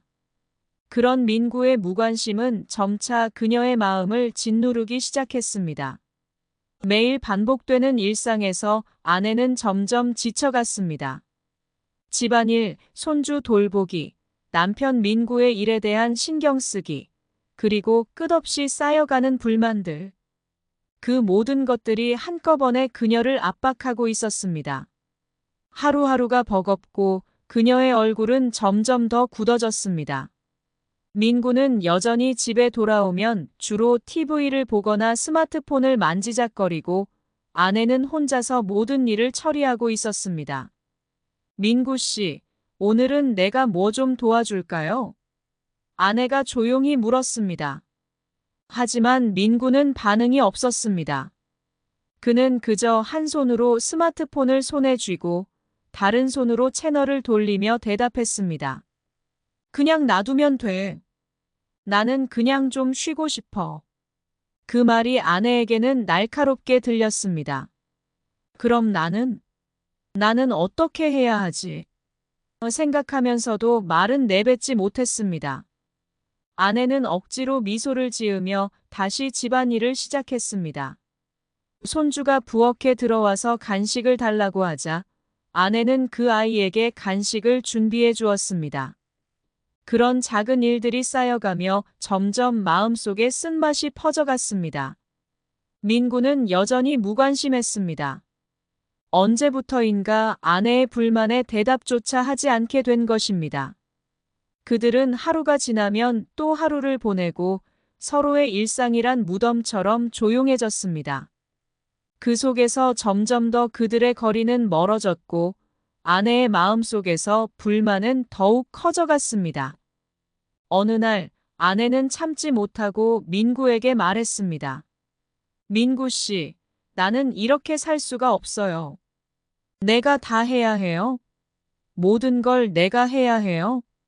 민구는 일순간 말문이 막혔습니다. 그는 잠시 그를 바라보던 아내의 눈을 피하고 나서 말했습니다. 뭐가 그렇게 힘든데? 내가 하는 일도 많은데. 당신이 하는 일은 어디 있나요? 저녁 늦게 들어오고 집에서는 스마트폰이나 만지작거리고 하루 종일 나 혼자서 모든 걸 해야 해요. 나도 사람인데 이렇게 계속해야 하나요? 민구는 잠시 침묵했습니다. 그의 얼굴에 나타난 표정은 불편해 보였고 아내의 말에 반박할 수 없었습니다. 그는 결국 대답했습니다. 그렇게 말하면 나도 좀 그렇네. 그래도 내가 일을 하잖아. 이해해줘. 하지만 아내는 그 말에 더 화가 나기 시작했습니다. 민구는 여전히 상황의 심각성을 느끼지 못하는 듯 했습니다. 아내는 마음속에서 그동안 쌓였던 분노를 참을 수 없었습니다. 이건 이해해줄 문제가 아니에요. 나도 피곤해요. 나도 너무 힘들어요. 아내는 눈물이 맺혔습니다. 그녀의 눈빛은 피로와 지침으로 가득 차 있었고 손끝은 떨리고 있었습니다. 하지만 민구는 그 눈빛을 피했습니다. 그는 단지 자신이 바쁘다고만 했습니다. 그는 더 이상 아내의 불만을 받아들이지 않았고 자신이 하는 일이 얼마나 중요한지 설명하려 했습니다. 그럼 나는 어쩌라고? 내가 하는 일도 모르고. 그게 전부라고 생각해요? 나는 여기서 무엇을 하는 거죠? 아내는 목소리가 높아졌고 그 말은 민구를 더욱 당황스럽게 만들었습니다. 그는 고개를 돌리고 시선을 피했습니다. 그들의 대화는 점점 격해졌고 아내는 자신의 목소리가 더 높아지는 것을 느꼈습니다. 그녀는 점점 더 민구와의 대화에서 지쳐갔고 그가 변할 것이라는 기대는 점점 사라져갔습니다. 민구는 여전히 자신의 일을 고집하며 아내의 말에 귀 기울이지 않았습니다. 이제 그만해, 알았어? 민구는 더 이상 대화할 필요가 없다는 듯이 말했습니다. 그의 말투는 차갑고 아내는 그 순간 마음속에서 무언가가 끊어지는 것을 느꼈습니다. 그녀는 이 관계에 더 이상 남아있을 이유가 없다고 느꼈습니다. 이렇게 살다간 우리는 결국. 그녀는 잠시 말없이 자리를 떠났습니다. 마음속에서 계속해서 민구에 대한 실망이 쌓여갔고 그 실망은 이제 분노로 변해갔습니다. 민구는 아무 말 없이 앉아 있었고 그는 그녀가 떠난 후에도 여전히 스마트폰만 쳐다보고 있었습니다. 그날 이후로 아내는 점점 더 말을 아끼게 되었습니다. 그들의 대화는 다시 줄어들었고 아내는 혼자서 모든 걸 감당해야 했습니다. 민구는 여전히 무관심했고 아내의 불만은 계속해서 깊어졌습니다. 그들 사이에는 점점 더 큰 벽이 쌓여갔습니다. 손주 민수는 할아버지가 떠난 후 점점 예민해지기 시작했습니다. 처음에는 그저 잠깐의 변화일 뿐이라 생각했지만 시간이 지날수록 그 변화는 더욱 뚜렷해졌습니다. 할아버지와의 시간이 그에게 얼마나 중요한지, 그가 얼마나 할아버지를 그리워하고 있었는지, 그 누구도 제대로 이해하지 못한 채 일상은 계속 흘러갔습니다. 어느 날 아침, 민구는 평소처럼 출근 준비를 하느라 바빴습니다. 아내는 주방에서 아침을 준비하며 손주를 부르고 있었습니다. 민수야, 오늘 아침에 뭐 먹을래? 하지만 민수는 아무 대답도 하지 않고 창밖을 바라보며 조용히 앉아 있었습니다. 민수의 눈은 멍하니 먼 곳을 바라보았고 그의 얼굴에는 평소와는 다른 어두운 그림자가 드리워져 있었습니다. 아내는 잠시 멈칫하며 그를 바라보았지만 곧 다시 말을 걸었습니다. 민수야, 아침 먹어야지. 아빠도 나가야 하고 너도 학교 갈 준비해야 한다. 할아버지는? 민수가 그제야 입을 열었습니다. 그의 목소리는 평소보다 훨씬 낮고 조용히 떨리고 있었습니다. 할아버지는 시골에 가셨단다. 너도 알잖아. 그래도 왜 안 와요? 민수는 다시 눈을 들지 않았습니다.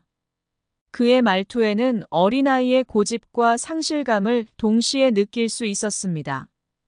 아내는 잠시 고개를 숙였습니다. 할아버지가 떠난 후 민수는 하루가 멀다 하고 할아버지에 대해 물었고 그의 질문에 대답할 때마다 아내는 가슴이 먹먹해졌습니다. 민수에게는 할아버지가 단순히 떠난 사람이 아니라 그가 느끼는 세상의 안정감과 위로 그 자체였기 때문입니다. 그를 달래기 위한 말은 생각보다 더 힘들었습니다. 아내는 조심스럽게 말을 이었습니다. 할아버지가 너무 보고 싶겠지. 그래도 우리가 잘 지낼 거야. 아빠랑 나랑, 너랑 모두 함께 할 거야. 하지만 민수는 고개를 저으며 일어나더니 학교 가기 위한 준비를 시작했습니다. 그러나 그 과정도 예전처럼 순조롭지 않았습니다. 민수는 책가방을 던져놓고 무심히 밥을 먹으려고 했지만 식사를 다 마친 후에도 전혀 기운이 나지 않았습니다. 그가 짧게 내뱉은 말들이 아내를 곤란하게 만들었습니다. 왜 할아버지가 없어요? 그때마다 아내는 민수의 눈을 피하면서 대답했습니다. 할아버지는 시골에서 우리를 위해서 농사도 짓고 계셔. 우리가 가끔씩 그리워할 수는 있어도 그건 자연스러운 일이야. 괜찮아, 민수야. 할아버지가 있어도 우리가 함께하는 하루는 계속 이어져야 해. 그러나 민수는 그 말들을 듣지 못한 듯 했습니다. 그는 여전히 할아버지를 그리워하며 가끔씩 눈물을 글썽이거나 기운이 빠져 허공을 응시했습니다. 민수의 예민해진 마음은 가정 안에서도 점차 눈에 띄게 되었습니다. 아내는 그 상황을 감당하기가 버거웠고 민구는 여전히 자신이 바쁘다는 이유로 문제를 회피했습니다. 어느 날 민수는 학교에서 돌아오자마자 아무 말 없이 자신의 방에 들어갔습니다. 그는 방 안에 혼자만 있는 시간을 보내며 자신이 느끼는 혼자 있는 외로움과 그리움을 표출하고 있었습니다. 민수는 할아버지와 함께 보냈던 시간들을 떠올리며 눈물을 흘리기도 했습니다. 그때마다 그의 방문을 열고 들어가려는 엄마의 발걸음이 느려졌습니다. 민수야, 괜찮아? 아내가 문을 열고 들어갔을 때 민수는 침대에 엎드린 채 아무 대답도 하지 않았습니다. 그의 얼굴은 여전히 할아버지의 빈자리를 느끼고 있었습니다. 아내는 조용히 그의 머리를 쓰다듬으며 속삭였습니다. 할아버지와 함께한 시간이 정말 행복했겠지. 엄마도 알아. 그 시간이 얼마나 소중했는지. 하지만 민수는 여전히 아무 말 없이 눈을 감고 있었습니다. 그런 민수의 모습을 보고 있자니 아내는 자신도 모르게 눈시울이 붉어졌습니다. 할아버지가 떠난 후 집안은 점점 더 고요해졌습니다. 민수는 그의 마음을 표현할 수 있는 방법을 잃어버린 듯했고 아내는 그를 어떻게 다뤄야 할지 모르겠다는 생각에 빠져들었습니다. 며칠 후 민수는 학교에서 돌아와 자신의 방에 들어가면서 문을 세게 닫았습니다. 그날은 특별히 기분이 더 상해 보였습니다. 아내는 그의 방 앞에서 잠시 멈췄고 그가 울고 있다는 걸 느꼈습니다. 하지만 그녀는 그의 마음을 어떻게 달래야 할지 몰랐습니다. 그녀가 아무리 다가가려고 해도 민수는 점점 더 차갑고 예민해져 갔습니다. 그것이 마치 할아버지가 떠난 후 그의 마음속에 생긴 틈인 것 같았습니다. 그날 밤 아내는 민수를 위해 따뜻한 음식을 준비했습니다. 민수가 혼자서 먹기보다는 가족과 함께하는 시간이 필요할 것 같아서였습니다. 하지만 민수는 테이블 앞에 앉지 않았고 그의 얼굴에선 아무 표정도 찾아볼 수 없었습니다. 아내는 결국 그의 마음을 풀어줄 수 있는 방법을 찾지 못한 채 그저 조용히 그의 앞에 앉아 있었습니다. 민수는 여전히 할아버지를 그리워하며 예민하게 반응하고 있었습니다. 그리움은 때로는 분노로, 때로는 슬픔으로 바뀌며 그의 마음속에 깊은 자국을 남겼습니다. 그리고 아내는 그 모든 감정들을 혼자서 감당해야 했습니다. 할아버지가 시골로 돌아오신 뒤 외딴 집에서 혼자 지내기 시작하셨습니다. 시골의 집은 작은 정원과 마당이 딸린 오래된 집이었습니다. 벽은 때가 타고 창문은 삐걱거리며 마루는 발걸음을 살짝 흡수하는 듯한 느낌을 주었습니다. 그 집에서 쓸쓸히 살아가기 시작하셨지만 그 무엇도 할아버지를 막을 수 없었습니다. 과거와는 전혀 다른 고독이 할아버지를 감싸고 있었고 그것을 받아들이고 계셨습니다. 할아버지는 매일 아침 해가 뜨기 전에 일어나 마당의 작은 텃밭을 살펴보셨습니다. 비록 나이가 많아 힘이 다 빠져 있었지만 여전히 고독 속에서 손톱에 흙을 묻히며 하루를 시작하셨습니다. 가꾸는 작은 채소와 꽃들이 유일한 친구처럼 느껴졌습니다. 밭에서 일하는 동안 종종 예전의 젊은 시절처럼 뭔가에 몰두하고 있다는 느낌을 받으셨지만 그 일이 끝나면 다시 한번 현실이 할아버지를 집어삼켰습니다. 부엌에 가서 간단한 아침을 준비하고 차 한 잔을 마시며 오늘 하루를 어떻게 보낼지 고민하셨습니다. 외로움은 할아버지를 무겁게 짓누르지만 그 무게를 느끼려 하지 않으셨습니다. 단지 집안을 정리하고 밭을 가꾸고 가끔 동네 사람들과 짧은 대화를 나누며 시간을 보내셨습니다. 마을 사람들은 가끔 찾아와 작은 일들을 도와주거나 인사를 건넸지만 할아버지가 바라는 건 그들이 아닌 더 이상 돌아오지 않는 가족들이었습니다. 할아버지는 매일 오후 마당에 앉아 멀리 산을 바라보며 시간을 보내셨습니다. 때로는 그곳에서 햇볕을 쬐며 잠시 고요한 마음을 가질 수 있었습니다. 마을에서 자주 볼 수 있는 늙은 강아지와 함께 산책을 하곤 했지만 그 어떤 것도 할아버지의 마음속 공허함을 채워주지 못했습니다. 때로는 너무 오래 살았다는 생각이 들기도 했고 모든 것이 너무 느리게 지나가고 있다는 생각에 잠기기도 하셨습니다. 하루하루를 숫자처럼 세며 보내고 있었습니다. 할아버지의 손목에는 예전부터 착용해온 시계가 있었지만 그 시계도 이제는 별로 신경 쓰지 않으셨습니다. 시간은 단지 흐를 뿐이었습니다. 점점 몸은 더 늙어갔고 마음도 그만큼 힘없이 죽어가고 있었습니다. 이 고요한 삶에서 더 이상 희망을 찾을 수 없었습니다. 누구도 필요 없다고 아무것도 할 수 없다고 스스로에게 말하며 그 고독한 삶에 적응해 가셨습니다. 어느 날 할아버지는 마당에서 무심코 일하다가 몸에 이상을 느끼셨습니다. 그날따라 몸이 무겁고 평소 같지 않게 숨이 가빠지는 느낌이 들었습니다. 그러나 여전히 그 상태를 무시하고 계속 일을 하셨습니다. 하루가 지나고 그 다음 날 몸이 더욱 피로하고 나른하게 느껴졌습니다. 그럴 때마다 자신에게 아무것도 못할 것 같다는 생각이 들어 다시 일어나서 주변을 정리하셨습니다. 그러나 그 순간이 언제일지 모르겠지만 다가올 죽음을 두려워하지 않기로 결심하셨습니다. 그날 저녁 할아버지는 식탁에 앉아 혼자 저녁을 먹고 오래된 사진을 하나 꺼내셨습니다. 그것은 젊었을 때 아내와 함께 찍은 사진이었습니다. 사진 속에서 그는 웃고 있었습니다. 아내도 함께 웃고 있었습니다. 그때만큼은 행복했다고 기억했습니다. 그러나 그 행복은 이제 먼 기억 속으로 사라져버렸고 사진 속의 자신과 아내는 그저 과거의 존재일 뿐이었습니다. 할아버지는 사진을 바라보며 깊은 한숨을 쉬셨습니다. 밤이 깊어지자 할아버지는 잠자리에 드셨습니다. 매일 밤 잠을 잘 자지 못하셨습니다. 잠을 청할 때마다 이제 얼마나 많은 시간을 살아왔는지, 얼마나 많은 시간을 고독 속에 흘려보냈는지 떠오르곤 했습니다.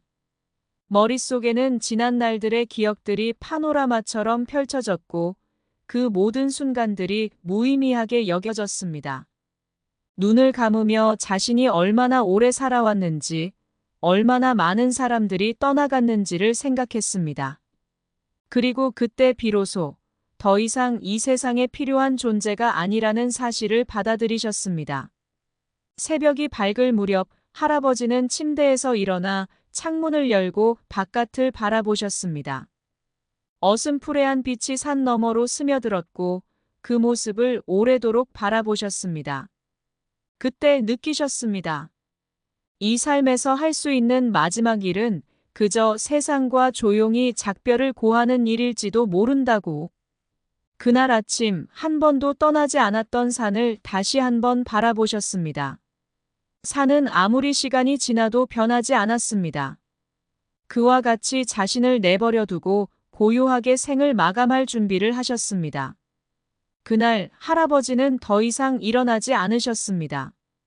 이제 할아버지의 이야기도 끝을 맺을 시간입니다. 깊은 고독 속에서 그의 삶은 이렇게 조용히 흘러갔습니다. 가족과의 거리는 점점 더 멀어지고 결국 그는 홀로 남겨지게 되었죠. 누구나 겪을 수 있는 고통이지만 할아버지의 고요한 밤처럼 세상은 때때로 우리가 무엇을 원하든 무관심하게 지나갈 때가 많습니다. 오늘의 이야기를 끝으로 우리도 잠시 자신을 돌아보는 시간을 가졌으면 좋겠습니다. 다음 이야기에서 만나요. 감사합니다.